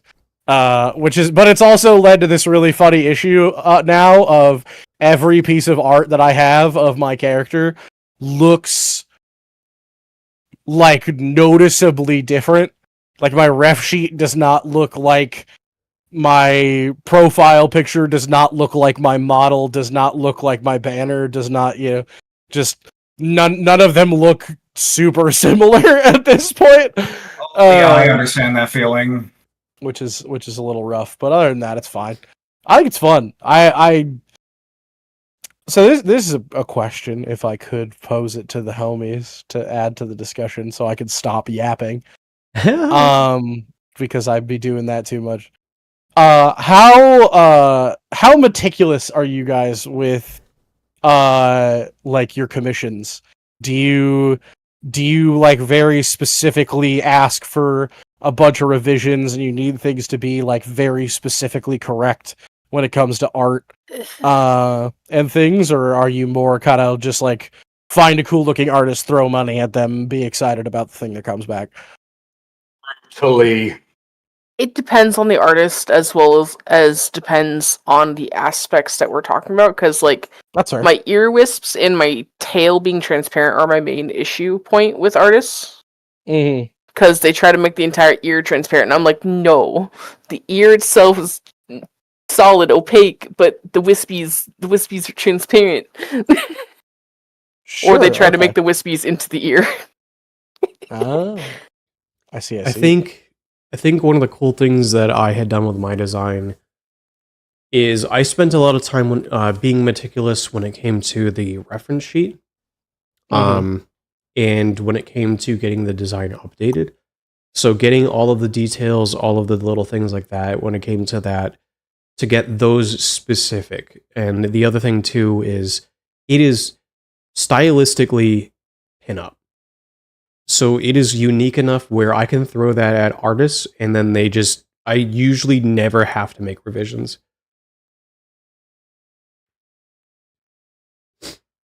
There are certain things I do ask for change, but usually I don't have to make very many tweaks at all, or ask for very many tweaks. My current so the goofball that you're staring at right now, that is the flesh craft that I am currently stuck in, was a piece of art that I got like some number of years ago as a joke. And I thought, oh, this thing's funny and goofy and silly enough for me to make a PNG tuber out of it. But when it came to actually making like the real ref sheet for this character, for like the big design that I want to go with for the real model, let me make sure I get this artist's name right, because I love them so dearly for being so incredibly patient with me. It was Leafy. Hang on, let me show it. It was Leafy Mochi, LeafiMochi on VGen, and God love her, I bounced back and forth with them for the better part of like 5 months trying to get that design right. Because the problem is that as a character, when I originally made him, he was very like more low key in look. When I originally made him, he was kind of like the idea of I want to create a character that I would want to follow as like the main protagonist of a story. And that came with like certain design considerations, like trying to like experiment with how like a lot of anime tends to make certain characters that are protagonists a little bit on the more generic side.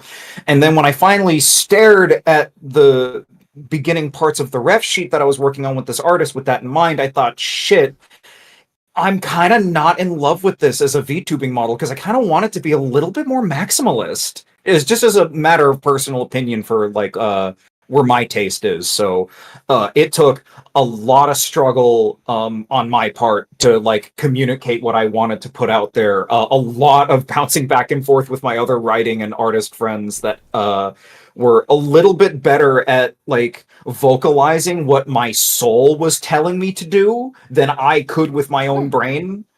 And God love them, I have a really fun ref sheet now that I'm really proud of. I have a funny story about my ref sheet too.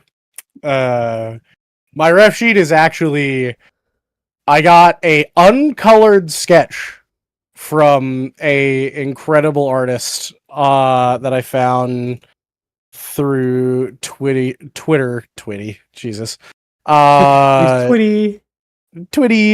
I found through Twitter, named Javi Roque is how I'm gonna guess it's pronounced. And their style is super sick, super like kind of dirty, sketchy line work. And just really awesome, cool looking proportions on their characters. Just a huge fan of their stuff. So I got an uncolored sketch from them, and then I was like, all right, this is going to be my VTuber design. How do I go about this? And I reached out to him, and I was like, I was broke, completely broke at the time. So I was like, I need a reference sheet so that I can like get it to people so that I can get art, but I don't have enough money for a ref sheet right now. So I reached out to them and I was like, hey, weird question. Can you draw this character in the same pose again, but from the back? And then would you be okay with me coloring those pieces? And they were like, yeah, sure, dude. That's a little weird, but that's fine. So my reference sheet is 2 sketches that I paid for of the character in the same pose from the front and the back that I personally colored, and that is still to this day the ref sheet that I use for my model. Hey, that DIY stuff works. Yeah, I mean, I will say, be careful. As general advice, be careful with that kind of thing, because not every artist is okay with that. In fact, many artists are not. That's why. Yeah, no, that's why. That's why I asked before I did it. Don't just assume that it's cool if you just like color, somebody else's art or whatever. I very much so made sure to clear it with the artist that I got it from. On that note too, I know VTube Studio has a lot of functions in it for recoloring and customization. It is a courtesy to reach out to your artist just to check to make sure that they are okay with you doing that to a model that you have. I know technically you own it, but it is their work that is being shown off if you are altering it from what was originally given to you. It's kind of a point of contention there, because if you've got commercial rights and you have full ownership of the model, then yeah, you could do whatever you want with it. It's your design, it's your model. But if you're crediting the artist and you make it look terrible, then it can also look bad on them. It's like a common courtesy kind of deal. It's just don't be a jerk about it. Yeah. Because the other thing too is if you want like a permanent change for your model, some of the artists that I've talked to would be like, I'll do that for free. If you want your hair color changed, I'll do that for free. I want to make sure you're happy. Yeah, Stuff like that. Like I work with Aiko all the time because Aiko knows me by now. I just give her an idea and she's like, okay, cool. 9 out of 10 times it'll come back and I'm just like, no fixes, it's done. But there's also the factor of I check with Aiko before I mess with any of her stuff, if there is anything that needs messed with. I think the thing that's gonna... Oh, sorry, you go first. I was gonna say, I also believe with working with the same artist repeatedly. In particular, if you find an artist that draws really, really well, or you like their art a lot, and you have the ability to go back to them repeatedly, it is worthwhile having them redraw your character if they've already had practice drawing it the first time. Because every time that they draw your character, every time that they draw your concept, they're going to get better and better, and details are going to get better and better.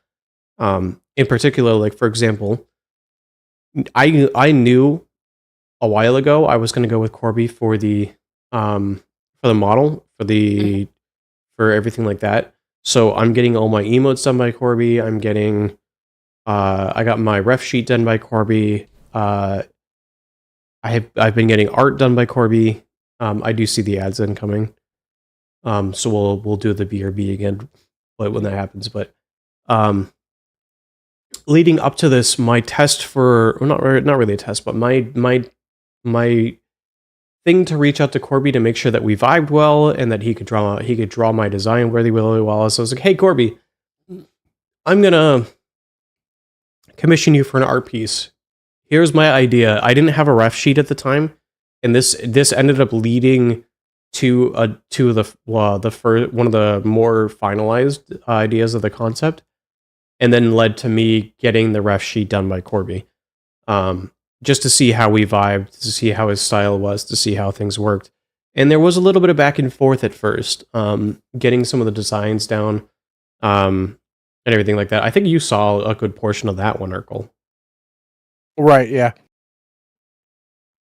But yeah, me, Corby, and Urkel have, because Urkel, it does a lot of the managing, have a long-standing group chat with the three of us. When it comes to now it's mostly used for emotes, model updates, and other things like that. I go to Corby with a lot just because Corby draws me really, really well. But I do reach out to other artists. I was doing that when I first came out with the design because I was like, I want art of my character, and going to the same artist in a rapid amount of time isn't gonna just shotgun art out. So I just went out to like a whole bunch of different artists and just got a whole bunch of commissions done, knowing that it was going to be in different styles, knowing it was going to be slightly different designs. But it actually helped me figure out what I wanted faster, if that makes sense.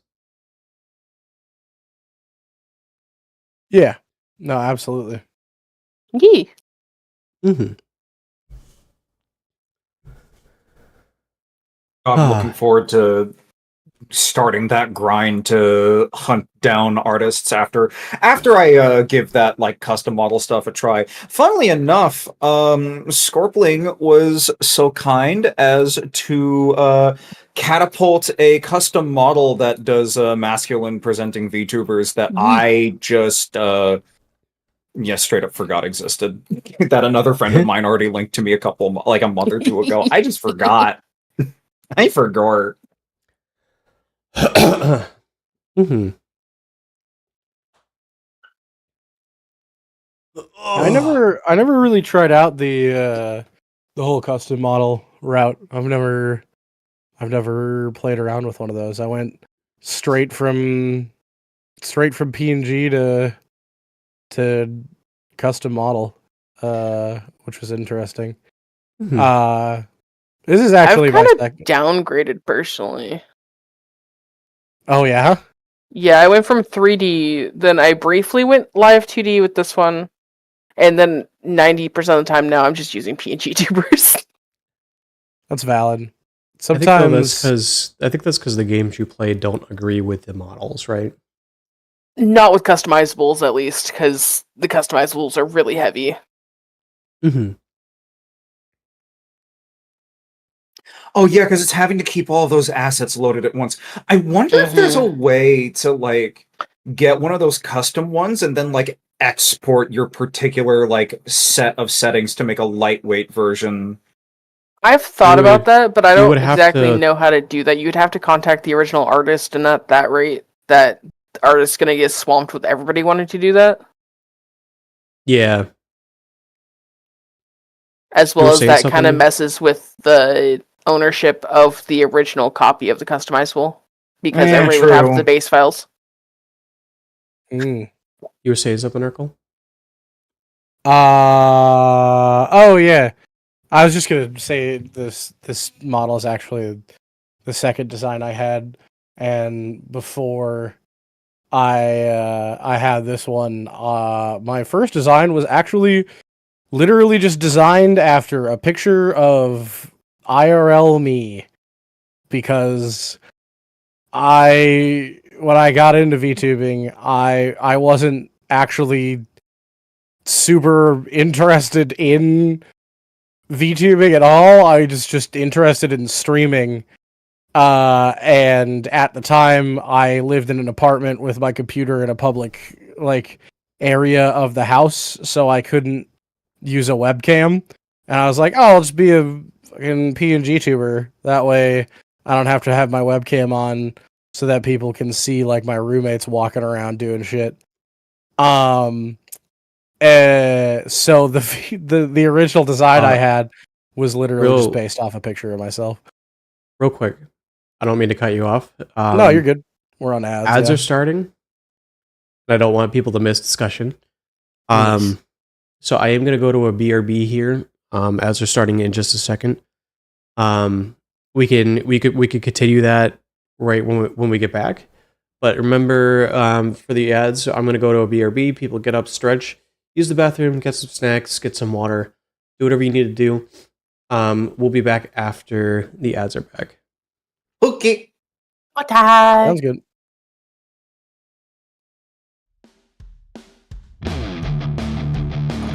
I'll be right back. I am also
fucking ads be wanting to bonk you.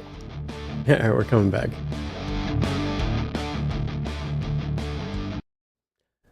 Corby, hello, Raiders. Anybody who's new here, my name is ZumiVT, transfer streamer, owner, proprietor of the Nest here on Twitch. Currently also streaming to YouTube. Conducting a interview, which is more like a yapping session between us four. For the month of Pride, all four of us, to my right here, it's just Urkel. Bottom right, X Scorpling X. And below me, Tom Atlas. We are all part of a group of streamers called the Alphabet Mafia, raising money for the month of June for Pride Month for the Trevor Project. And we are currently at $500 out of the $800 goal, which is insane. Yeah, Sincerely, built different. I won't lie. I was the one who picked out how much the donation goal would be. I had no idea what to choose. I didn't want to set it too low and make it seem like I didn't believe in us. I didn't want to set it too high and make it impossible. And now I'm realizing I might have set it just right or entirely too low. We It's shall only the see. first week. We'll find out. Yeah. I mean, depending on how things go, we could make this a reoccurring annual thing too, in which case we'll have a better idea as time goes on for what to set for goals. That is true. As well as it might just build up more year after year if it's a more frequent thing with the same people. Right. Especially if we add more people to it year after year. Mm-hmm.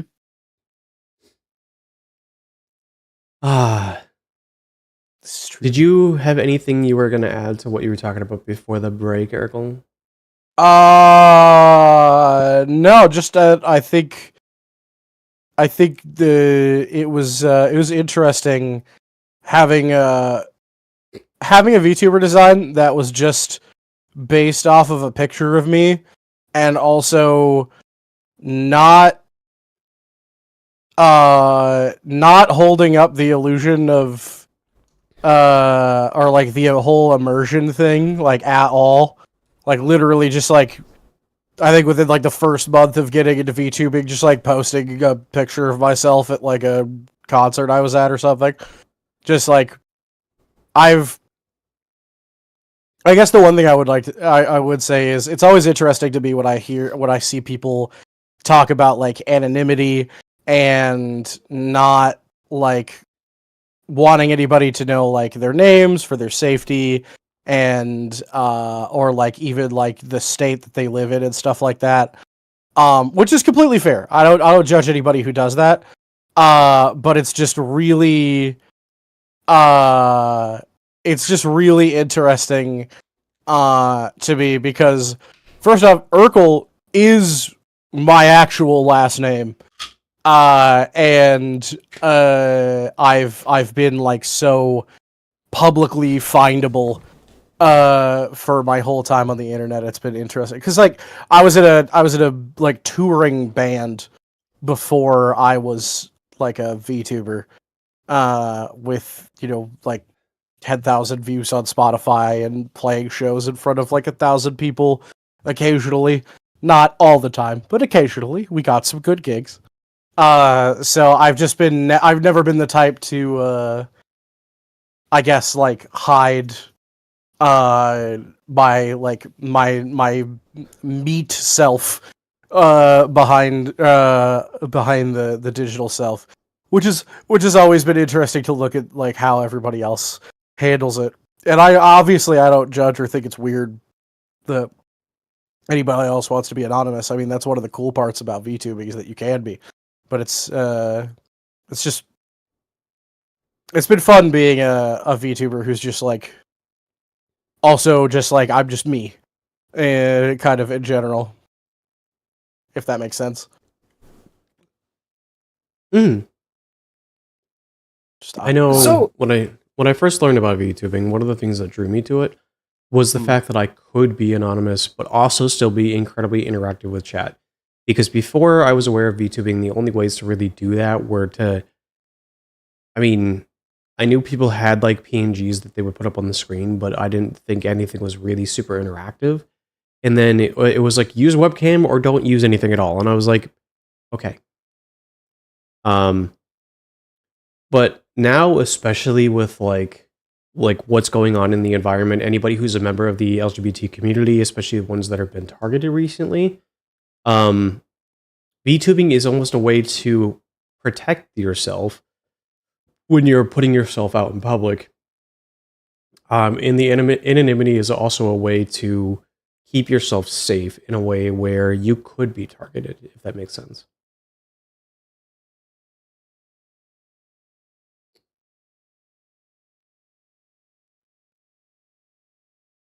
You were saying, Tom, though?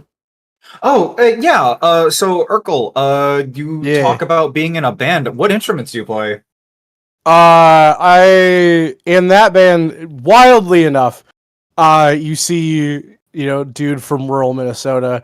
That band was a 6-piece reggae band that I played trumpet in the horn line for, and also played hand drums, like aux percussion and shit like that, and did Oh, backing that's vocals. cool. Yeah. It was a great time. It was wild. It was 4 dudes who were really into reggae in college, and then 2 dudes who played trumpet and saxophone and were really into metal and were homies with those 4 guys who were really into reggae. I was like a metalhead that was like going to college originally to be a music teacher. And I played like trumpet and baritone and euphonium and shit like that. And there was a guy that played saxophone that I had met through that we were homies. And then we met these kind of 4 dudes from the music industry department, and they were starting a band, and we kind of all came together, and it was a wild combination of people, and it was a wonderful 4 years of my life with that group. But unfortunately, we had some band members that swapped out over time. Well, one band member that swapped over time, and another one that got a better deal from another touring band and left us to pursue that. Because I mean, he went from like barely scraping by to like actually making a livable wage off of music, which is what we all kind of dreamed for anyway. So I can't judge the guy. Shit, everybody's got to eat. Yeah. Also, Willa, yes, I have absolutely heard of Giant Panda Gorilla Dub Squad, and that band fucks something fierce. I fucking love Giant Panda Gorilla Dub Squad. We used to cover we covered Steady in that reggae band by them. That band is so good, so incredibly good.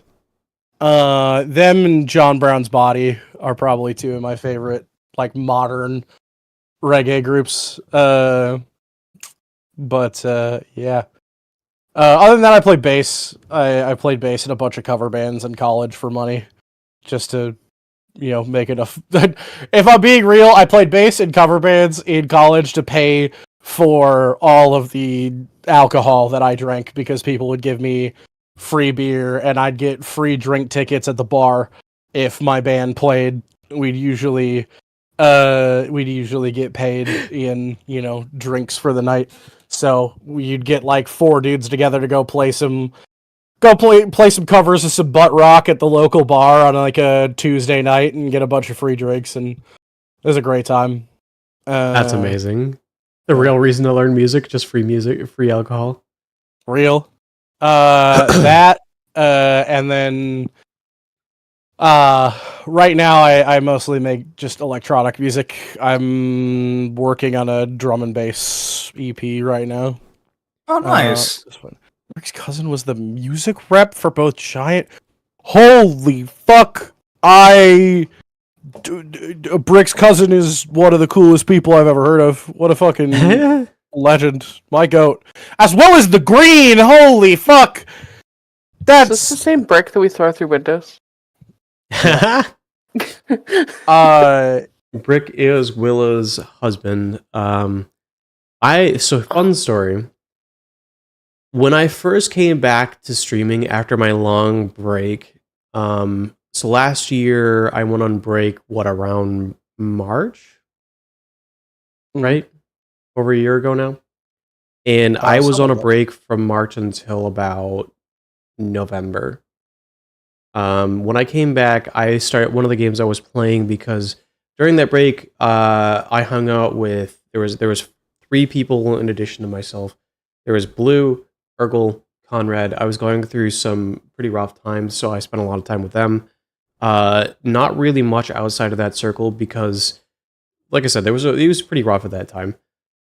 And we really got into Helldivers because that had just come out in March, I think, or just before March. And so we were already playing that. I came back. I was continuing to play Helldivers when I came back, and Brick popped in one day when I was playing. I think I was doing like solo runs or something like that. And Brick was like, "I can hop in," and I was like, "Okay." And then Brick hopped in right at the beginning of stream. Random person dealt with using voice chat in game and listening to me on the live stream for comms, which was hilarious. Willow's sitting there in the background, and Willow has not missed a stream since. It has been absolutely wild. What do you go up to now? Like 82 streams, Willow? 82 stream streak? That is actually wild. Brick dealt with my ass for like 12 hours that day. Man. Yeah, that was during your fucking manic time of doing like 12-hour Helldivers streams like 3 times a week. That was an interesting time. Speaking of, that has now been night rain for those last couple days. Yep. Hi, Lab is Blue.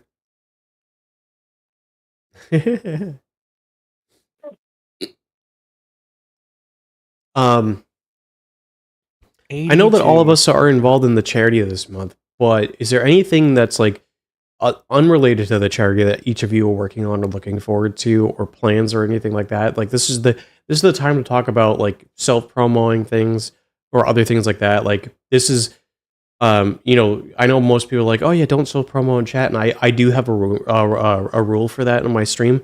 However, I'm giving free reign to do like any self-promos, upcoming events, collabs, stream plans, other things like that. They're like for each of you.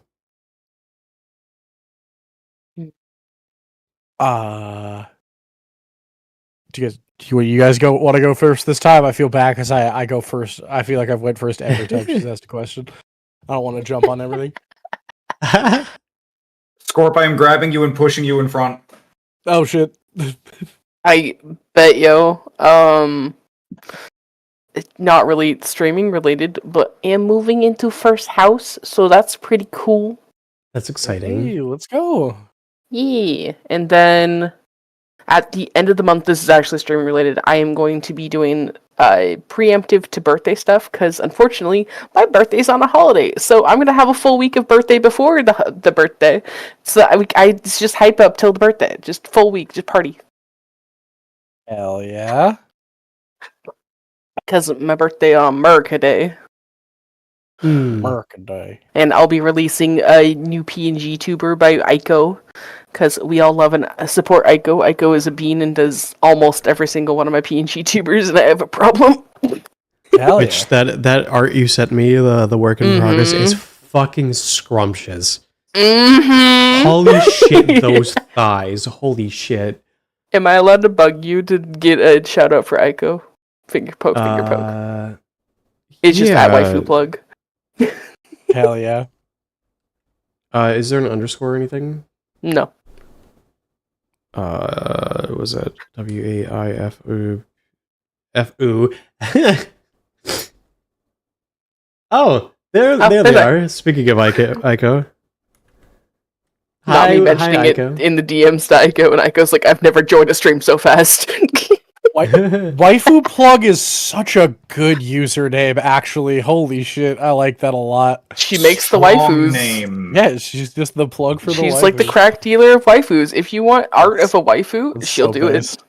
Hell yeah. What It's if I'm me. looking for a I'm the waifu? waifu that she does. Hell yeah. You heard thighs and was summoned. I go do be making them scrumptious thighs. Appears. That's the good shit. Hell yeah. Hi, Sky. I suppose I'll stumble in next. As for what I got coming up, things are kind of 99. Well, not 99. I'll say 90% of my streaming focus is on this charity event and making sure it runs well because I am managing most of it, so I'm just trying to like make sure it runs smoothly. It's been a while since I've like been this chronically on my phone to do something other than watch TikTok and YouTube and message my friends. I'm just like constantly staring at the Discord, checking how all the charity streams are, looking at the Tiltify campaign, like trying to make everything work and schedule things. It's going really well so far, I will say. Yeah, we are 3 days in, and no one out of the 14 VTubers has gotten canceled.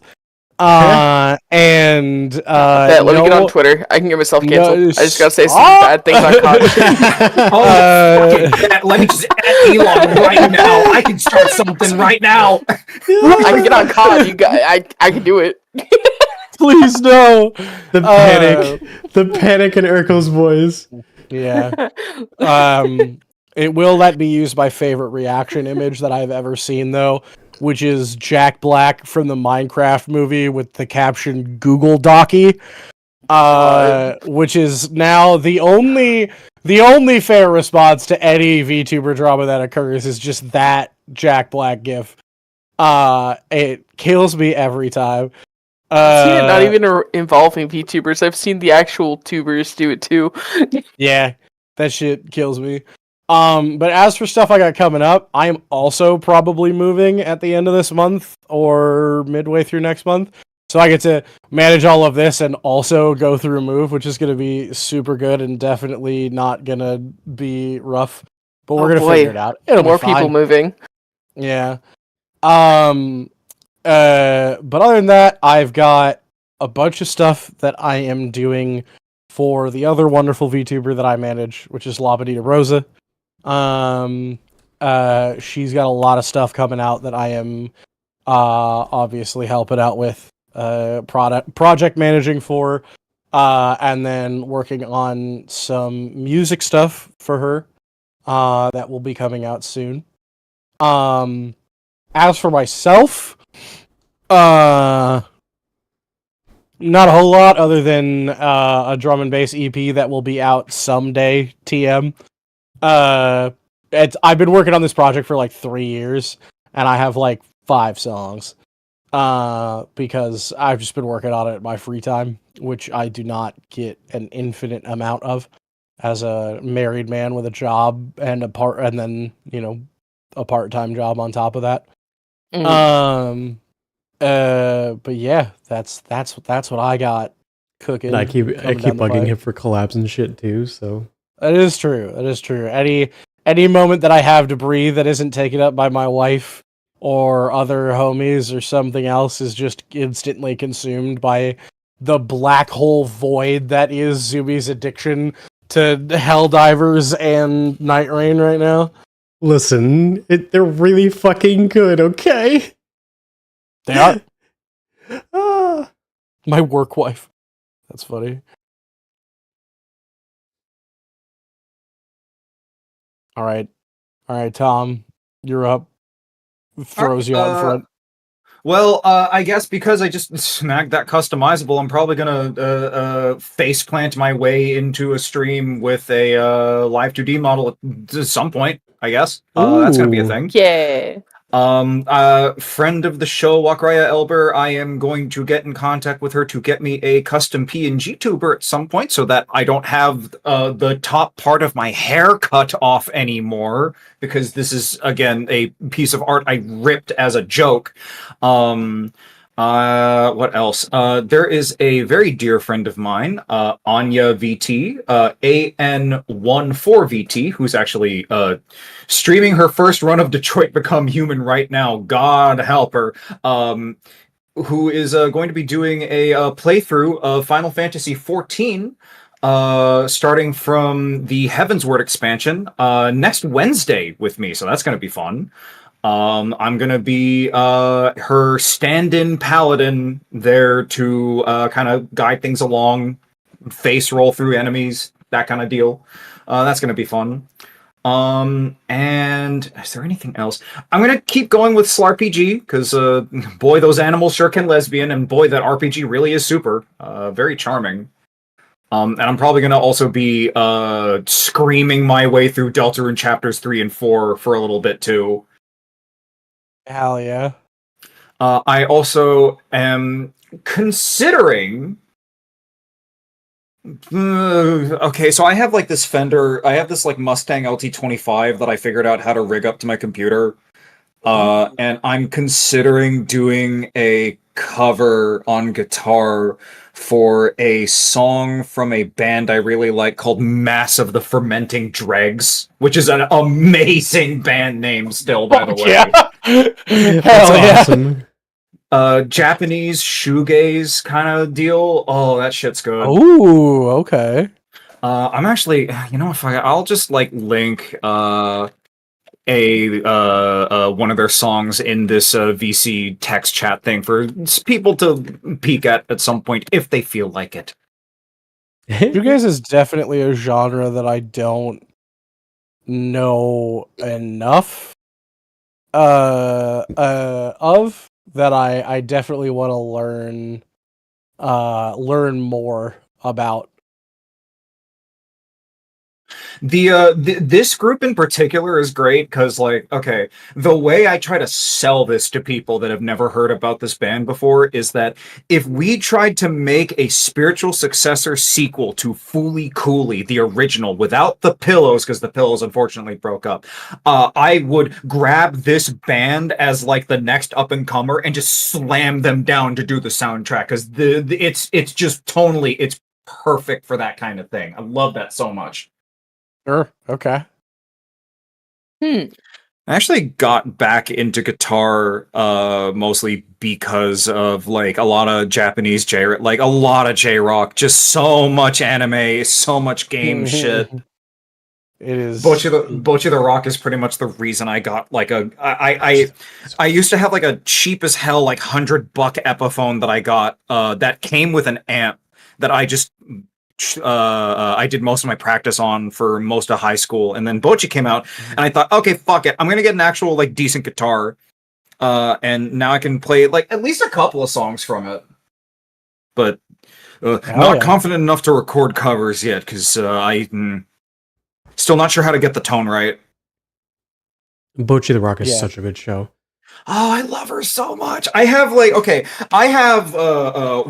2, 3 different stickers of Kita from it, and one of them is a sticker of Bocchi and Kita practicing guitar together, like on my guitar.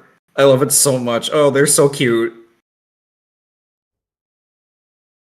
I grew up in that era of fucking Lucky Star, K-On!, like all of the big up-and-comer slice of life shows that kind of like defined the market for a while. So that was getting into Bocchi was like coming home to a friend in a way, tonally, but like they grew up a little bit. Interesting. I haven't seen all of Bocchi the Rock, but I definitely liked the bit that I saw. I feel like at some point I'm gonna have to give it another shot or finish it. The drunken bassist Hiroi Kikuri is a vice, and I want to indulge. Fair enough. My My favorite music anime that I have seen recently is a little show called Given. That show is funny enough. I was hanging out with two of my buddies, and we were like, we need a new anime to watch while we're chilling together in the background. And I was like, I want to watch band anime. Let's watch this. I just clicked on it because the music was good and the characters seemed cool. Turns out it's a boys love anime. Had no idea that anime was incredibly gay. Oh That's shit! amazing. Yeah. Okay. All right. I'm just, in.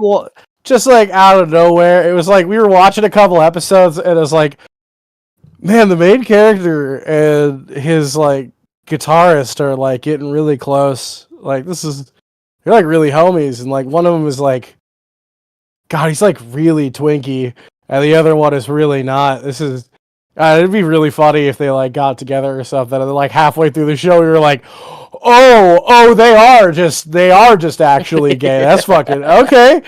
I'm here for it. It's just like suddenly boy love, and then suddenly just like all of them being like very, very like emotional about each other. And I was like, this isn't necessarily what I signed up for, but I'm definitely not bad. Like this is really good. And the music for it was excellent as well. It was a fun surprise. Yeah, fun little surprise. Love wins, yes.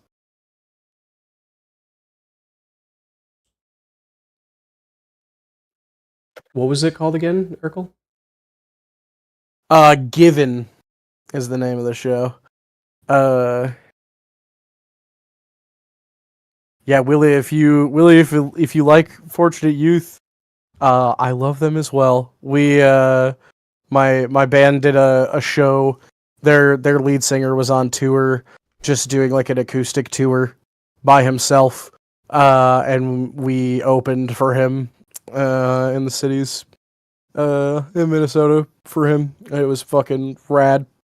It's probably the biggest musical artist I've ever met. That the Fortunate Youth's got like tens of millions of streams on Spotify.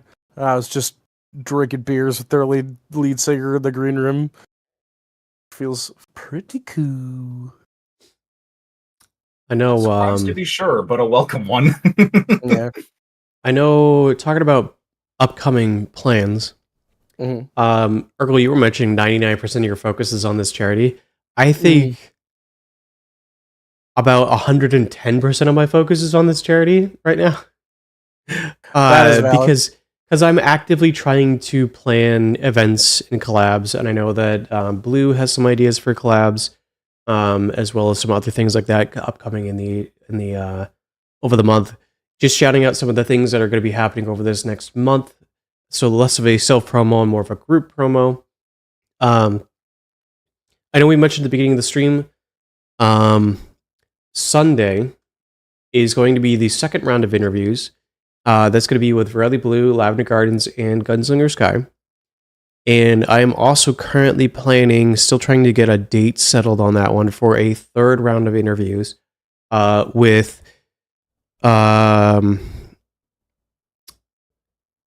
it's going to be I always butcher the first name Adesila Leone. I just call her Leone. Nixie and Fufu. Nixie and Fufu rated in right at the beginning of the stream. That one should be also really, really good. As far as streams, the back half of the month, or the middle, I should say the back half, the middle of the month, I do have work for a lot of those days. And then the sad thing is I do end the month working. I might see if I can't get the final day of June off of work, just so I can end the month literally on a stream rather than on a work day, rather than trying to be like, hey, it's July 1st, it's the end of Pride. So we'll see about that. The interviews are one of the things that I wanted to bring back for this. I think they're a lot of fun. People really enjoyed them years and years ago. People have apparently stuck around since the interview days, which is wild to me. Yeah, That is- Sometimes I forget how long ago that was. We were talking about that in the chat. yeah. I was surprised Um, it was like years. I was like, it hasn't been that long. Yeah, looking back some of the clips from the interviews, they're now showing on Twitches. I think the one from Rosa still shows technically 2 years ago because it rounds. Mhm. Some of the interview clips show 3 years. So that's a way to tell you they're starting to hit that 3-year mark. Mm-hmm. That's wild. It's been a hell of a journey though. Mm. How long have you been streaming for?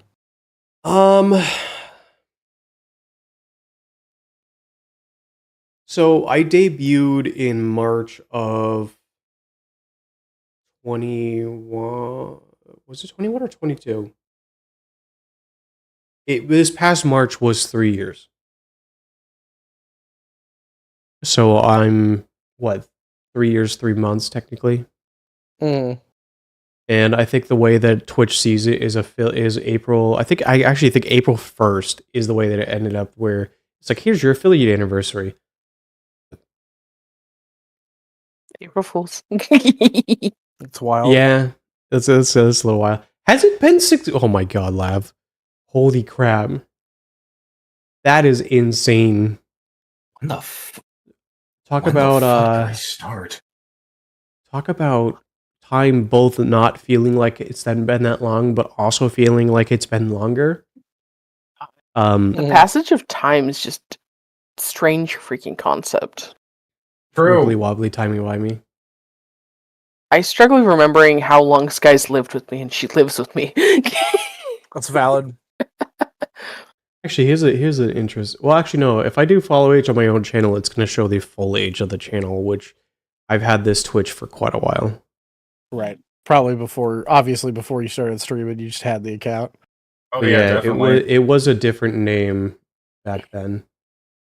Fair. So I've been following since your debut, so there you go. 3 years, 2 months, 14 days. That's crazy. I'm beaten. Unfortunate. I only started doing the streaming stuff like in serious earnest like last year, like last October or so. Mostly because I went to so I had like this brief manic period of I need to go to cons, I need to socialize, I need to be near people or else I will explode. So I went to like Anime NYC and then I jumped straight to TwitchCon.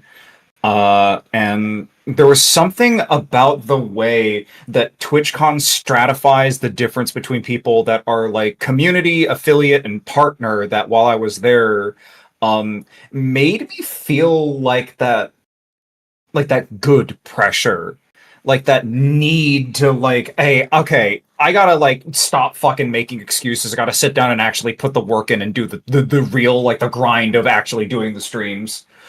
And God, I'm staring at the fact that I have like 118 followers. I cannot believe I got that many in like how many months has it been? 7, like 5, 6, 7, like 7 to 8 months ish. That's not bad. That's That not ain't bad. I was not expecting to hit like I was not expecting to hit like even 50 before like March. Mhm. I always find it interesting how much that brings up a good. Well, I suppose if I'm going to answer my own question before I move anywhere else, I've been streaming for like 2.5 years, I think now, or something Has it like been that that. long? I remember your debut. It has been. Holy crap! Because I went to TwitchCon like a year after I started streaming, and I did not go to TwitchCon last year. I went to the TwitchCon the year before that. So honestly, it's probably almost closer to 3, but yeah, I've been streaming for Grip.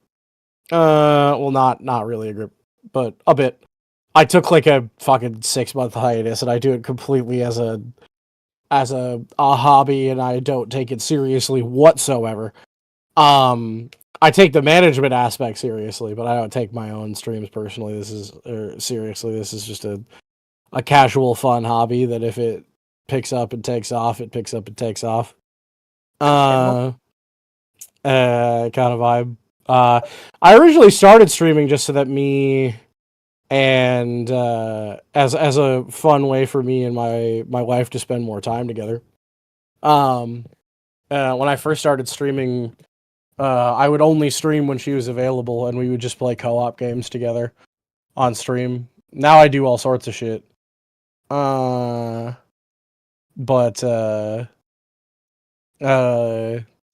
yeah, it used to just be a way for me and Jordan to spend time together.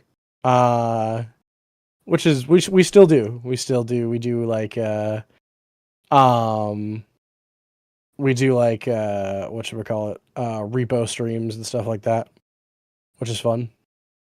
Which you're talking about one for Thursday?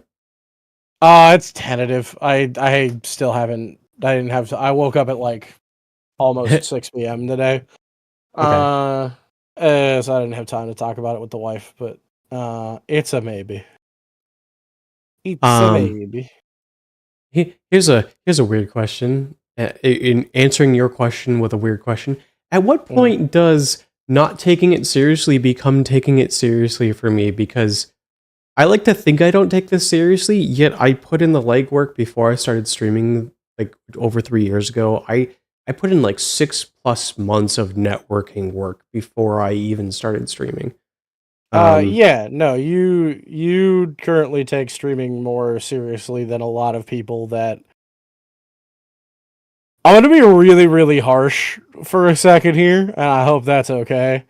I'm just gonna be like really bluntly honest. I think a lot of people that post on social media and drop like paragraph long tweets about like not succeeding as a VTuber regardless of how much time they put into it, aren't actually putting enough work into it to justify being as upset as they are. Like Zuby, you're putting in a lot of work into this, and if you want to call it a hobby, that's cool, but you could definitely call it more than that at this point in my at this point in my opinion. You're Bashing, but to hard. add on to your thought process, a lot of the people complaining like that don't know how to talk well alone. So there's also that aspect as well of they don't know how to talk on camera. They just stay silent while playing a game, and will only react if someone's in chat. So they don't talk even when there's no chat, which is usually what builds up a chat in the first place. Yeah, well, I mean, that's not always the case. I do spend good periods of time when I'm solo not talking. I do try to vocalize like my thought process with certain things, but like look at my Night Rain streams. Unless I'm playing with people and doing verbal callouts, a lot of my recent streams have been the content is the game. Yeah, that's different because you have the following built up already. I'm talking about people that are small that are complaining that they're not making it anywhere. Yeah. For me, I don't even think it comes to what they do on stream. I think it's the fact that like if.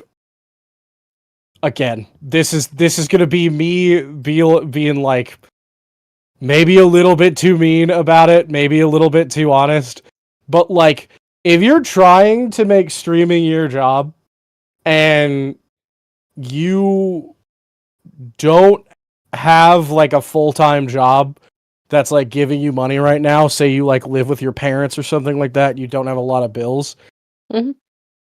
And you only manage to stream like 2 times a week, I don't want to fucking hear it.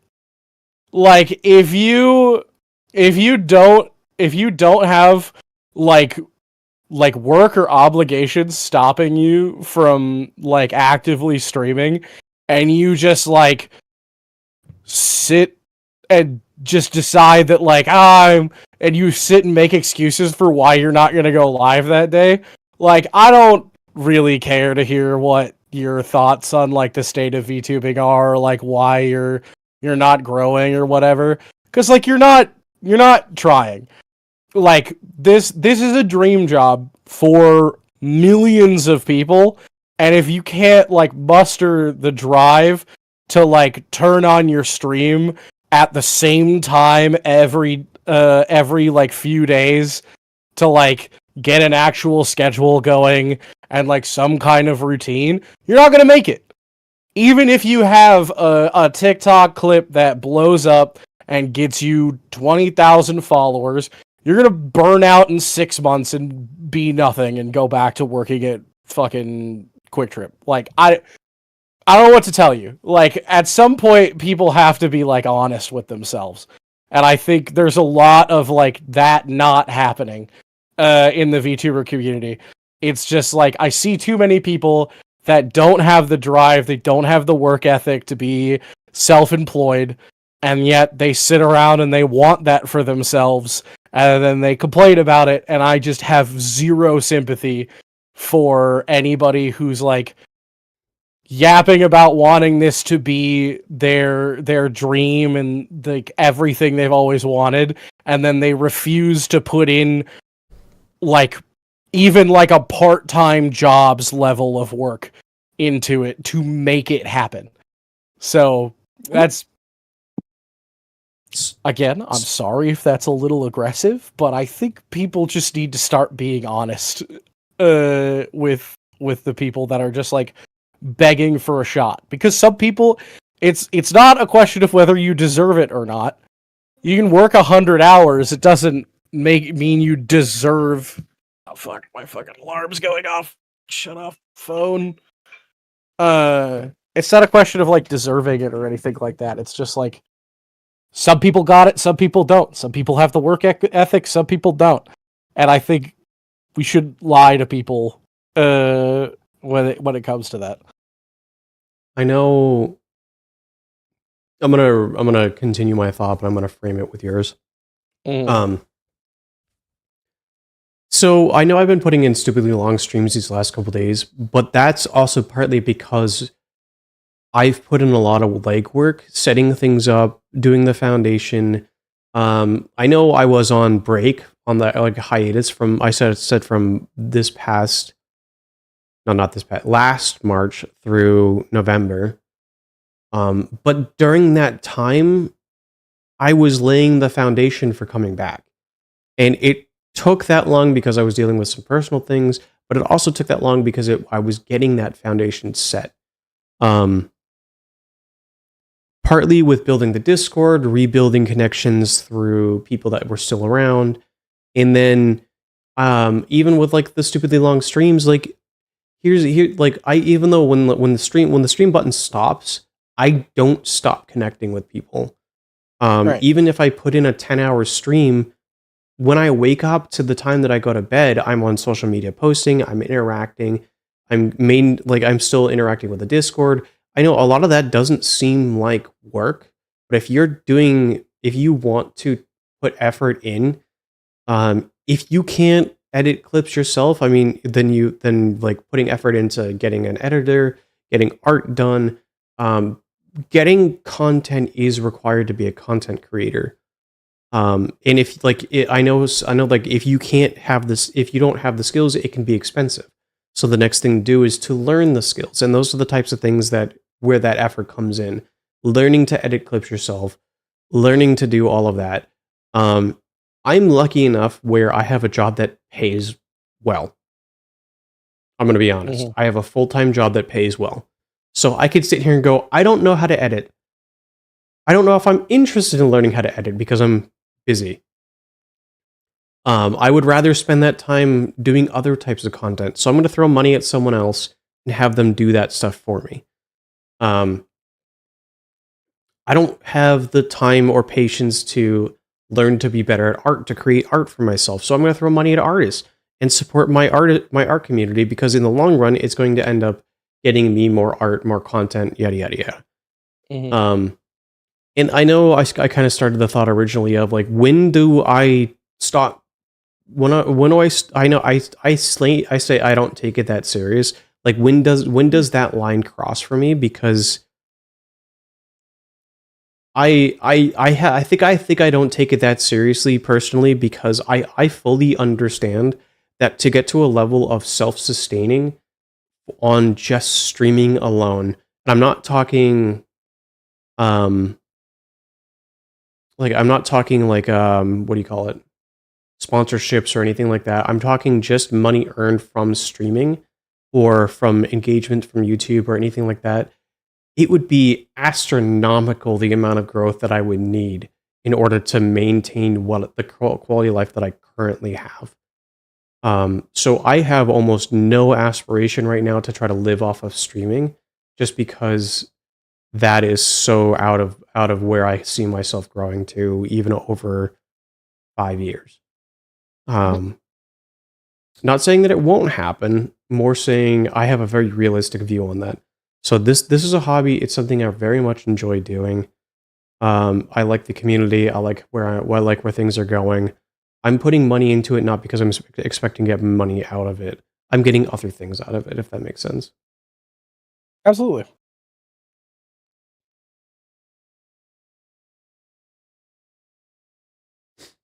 I don't know. Would you guys? Because like I definitely feel like a hobby streamer for sure. Like I don't take it super seriously. So I've been like on the 2 a week grind for a while, just because I have a full-time job. I also have like a tabletop I run for Pathfinder, and like I just I have like friend groups that I really do want to keep up with socially that are like not streamers and are not comfortable with the idea of our group Discord calls being put up onto a stream while I'm playing something. So I have like this these really specific set times, but usually when I'm in the mix of it, I'm going for like 5 or so hours a day for those two. And I think the biggest challenge for me has been summoning up the executive function to like actually get a lot of the other stuff that is expected of a streamer.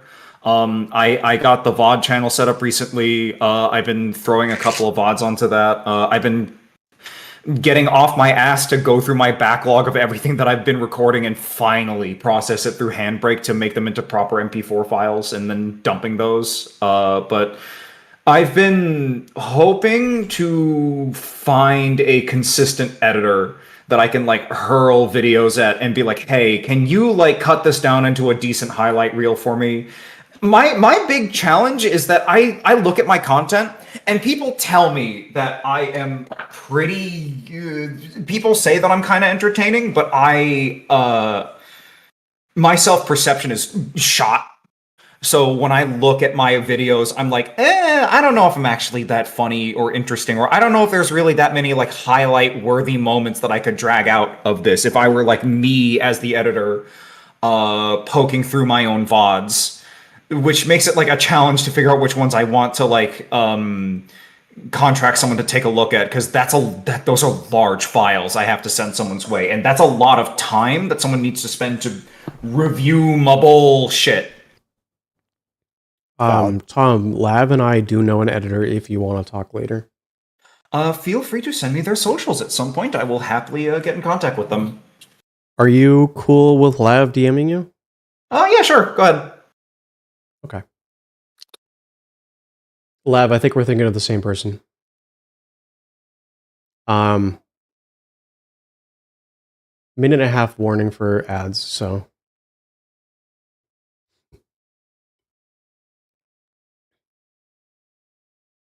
I had a thought. It went away. Someone about to, yeah, yep. Has voices in their head, yeah. The thing that's gonna kill me is how much like support art I need. Like banners, emotes, transition animations that I want to get. Thumbnails. Oh god, thumbnails. You can learn how to make thumbnails yourself. Mm. I promise. you literally just need Canva. Bitch is free. You don't even need the pro version. You can do There's it a yourself. good- I promise. Pro version There's- do be nice though, but Pro don't need Canva pro. do be nice. There's Yeah. a good friend of mine that like she also does like VTubing that draws all of her thumbnails herself and they all look incredible, and some part of me is like, oh, that looks so good. That's like explicitly exactly what I would want. I would want like a dedicated artist I could like hurl money at per video to just get a thumbnail ready for me, but that adds Mhm. up fast. Yes, it Yeah. does. Yeah, if you're pumping out any kind of regular content, coming up with money for thumbnails is not going to be easy. We oh. do have ads here in a second. I don't want to interrupt thoughts, but I would say save them for after the ads. We're gonna do another step away so people don't miss any sort of yapping content while the ads roll. We're gonna Okay. go to quick BRB again. Make sure to get up, stretch, get some water, get some food, take care of yourself, and we'll be back in a couple minutes. Sounds good.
Cowards!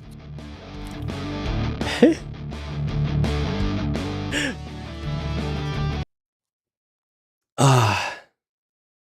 We are back, everybody. Hello, welcome back. Welcome back. Hello, hello.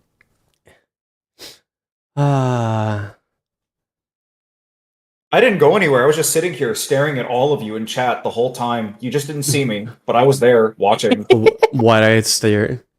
Me the whole time. This model doesn't blink, because I don't need to. Oh god. You know what'd be even funnier is if I just did this. Oh no! Staring at chat. No, they can see that I don't have a lower half! Ah. Just bring the table to him. The table Knock is me the that whole. of the table. The table is the whole size of the stream. Which I've had this set up for my stream for probably more than 2.5 years now, actually. Oh, moises his eyes with the tongue. Oh my god! Just Tom, are you thought, lizard? like in a blink. Well, okay, my whole deal is that I got like that weird, freaky biomagic mutagenic shit, so I could theoretically do that. I just choose not to, because it's rude. I love it. Ah. What did we leave All right. off on? My brain funked. Me too. The last thing we were talking about? Taking streaming seriously or something like that. Oh, I right. went on a bit of a me and Urkel kind of went on a little bit of a long-winded rant about that. I I mean, want a tangent. adding to that, I do stream full time because I don't exactly work. I am lucky enough to be a housewife, but Very fair. I still take it as a hobby because I don't want to take it seriously. I really don't, because that's just gonna make it not fun anymore. I would rather just keep it a hobby. I do make a little side cash here and there, but I don't make enough to consider it a job in the slightest. It's cool that I can write it off my taxes though, but Real. But when I was doing the prep work for this stream, for the fundraising stuff, I thought, oh wait, am I gonna have to go to be a Twitch affiliate to get the fundraising linking set up properly and so on and so forth? And then I found out that no, it's just Tiltify, and I thought, ah, shit, yeah, I don't have to put in my financials into this yet and start running ads yet. Yeah. Because for some reason or another, I think it's because I'm just too small time for Twitch to notice to turn the switch on. But no one that watches me gets ads still. And because my community is entirely my friends who are very kind, and I thank all of you who show up every single day. I love you all. I appreciate you all so much for sticking with me with this weird-ass journey I'm on. I don't feel ready to make my friends have to sit through ads, at least not yet. Fair enough. I'm gonna I I'm gonna be actually was completely a little honest on- nosy, and I'm gonna poke a little bit. It doesn't look like you finished your paperwork for onboarding for affiliate because you don't have the channel points redeem button. Yeah, no, I just never did it because I thought, I don't want to have to run ads yet, and then I just forgot. That's crazy. valid. Homie, you got But- you got over 100 followers. You couldn't. You don't have an affiliate. You know, dude. I suppose if you don't have emotes and you're not gonna do channel points, there's not really a reason to. That's crazy. Yeah, because to me. I would have to get the emotes ready. I would want to figure out good redeems for the channel points that would be to me that I would find interesting to work with. And I have a decently paying full-time job that gives me wiggle room to go on vacation. So I don't feel the pressure to start making the side cash off of this yet. I have this really weird standard in my brain where I feel like I'm not gonna feel comfortable doing it until I have the live 2D setup or something, which is a bizarre standard to set for myself. But I am a person who imprisons himself in gulags of my own making, so you know how it is. So with me streaming, I personally put any revenue I make towards the stream itself with new art, etc. Unless I actually need to cover something IRL, like I put a lot of money towards Anchor's car a couple months ago because it broke down the side of the highway. Oh God. But I also most of the stuff just goes straight back. Sorry. I also have a weird take when it comes to the financial stuff. So the first year and the second year of VTubing, I made enough money where I actually got a tax form from Twitch. Basically, there's a certain level of money that if you are below it, you don't get the form. If you are above it, you do get the form. And if you get that form, you have to report it to the IRS at the end of the year when it comes to doing your taxes. This past year, so my third year, or I guess, I don't know if that... basically, this past tax season, I didn't have that form because I didn't make enough money, if that tells you how much I do make. People do know roughly what that number is. I made less than that. I know it exactly. So I didn't make that much money to get that form this past year. However, that doesn't prevent you from writing off all of your expenses as a self-employed business, which means that according to the business, I made not just zero money, I made negative money. When it comes to looping that into personal taxes as well, they give you credit on that to make up for it. I actually got a technically bigger tax return than I should have because of because of the written off expenses. Huh, that is actually really fascinating. I wrote off a lot of computer parts that technically I shouldn't have written off.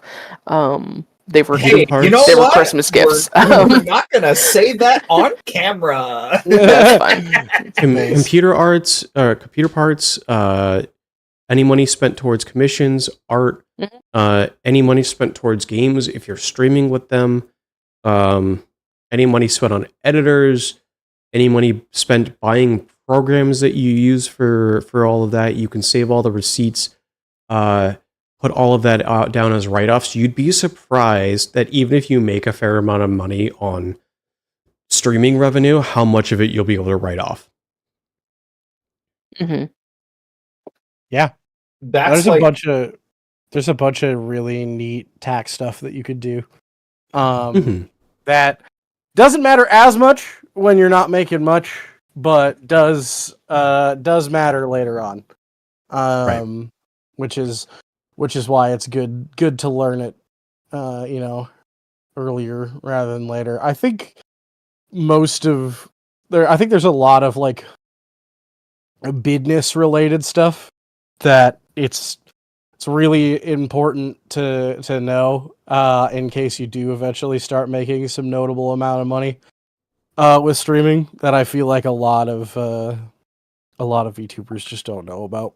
Which is where my services come in. If you're looking for a VTuber manager who went to college for entertainment business, don't hit me up because I already have 2 clients and that's enough. But I do fair. that. Speaking of, I owe you money for this month, but still. No, you know it's no rush, Shelby. I know. All good. But yeah. It's a complicated space, though. Honestly, like the taxation in general is enough that people get specific people to take care of that. Let alone like how taxation works if you set yourself if it was an LLC, incorporating, getting domain names, getting custom like domain based email addresses.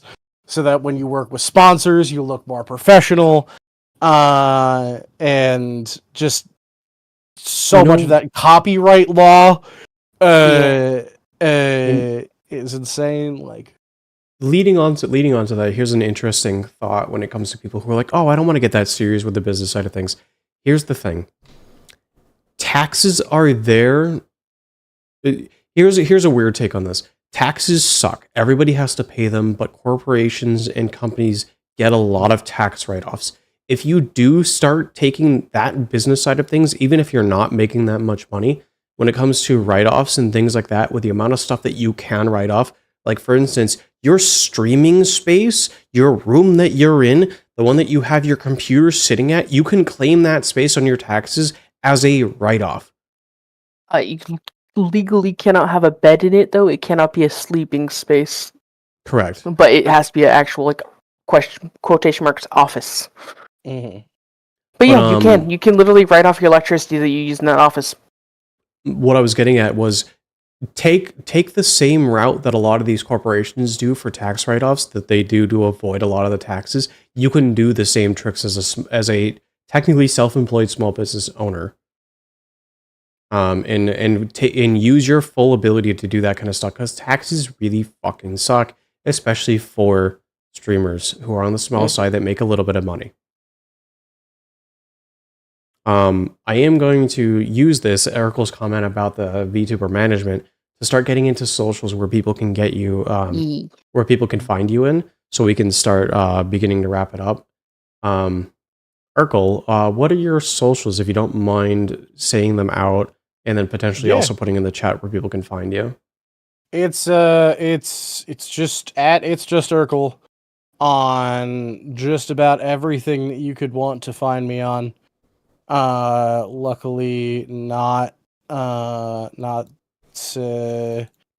super difficult to find. I believe it's the same on Blue Sky. Let me double check. I think there's no underscores on Blue Sky.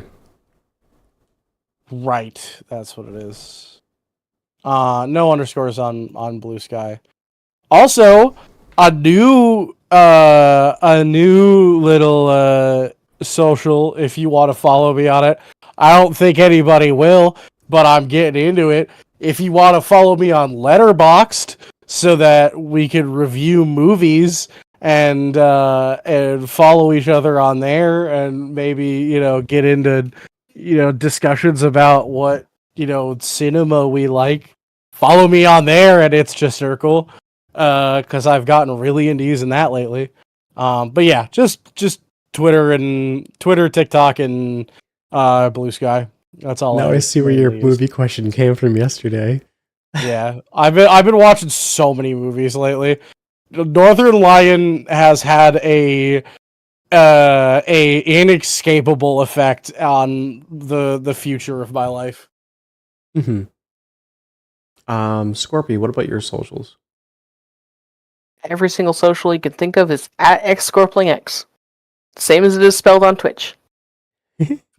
Hell yeah. And I make things simple. Tom, what do you have for socials? Basically the same for me. It's just tomatlas.bsky.social or whatever for the Blue Sky thingy, and then it's my channel that you see linked in the chat right now, because those are the only two places I kind of actually viably exist. No one is allowed to know my Tumblr. No one is allowed to know my goddamn Tumblr. That is a me space. That is my private wall to throw spaghetti at. Damn you, guys! Find the Tumblr IP. Just kidding. Don't actually, but find it. Find it. And then for anybody, there. And then for anybody who's new here, for me, that's going to be my socials down there on the card. Urkel, part of his management services helped me set that up. Blue Sky is where I'm most active on. Discord's where you can find me on my days off when I'm not streaming, when I'm not working. If you want to join the community, if you want to interact outside of stream, that's the best place to go.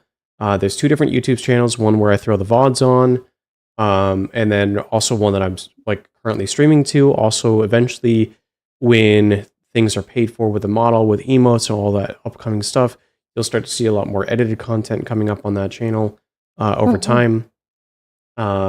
And I also am on TikTok as well. I'm planning on hopefully this week or next week beginning to start looking into making some TikTok content for that kind of stuff upcoming, and all of that. Hell yeah! Wait, I just realized I also have a VOD channel that I made recently. Right. Thank you, Nikos. Thank you. I really appreciate you fucking reminding me. Am I allowed to post links in this chat, or will the Nightbot thingy nuke me out of existence? I don't run Nightbot. Okay, well, I'm rolling the dice on this one. I think you should be able to. Cool. Hmm. Oh yeah, I post VODs there. Most recently, I have my complete playthrough of a game that is very near and dear to my heart. Very, very near and dear to my heart. In Stars and Time, which is probably contender for best RPG I've ever played. Oh yeah.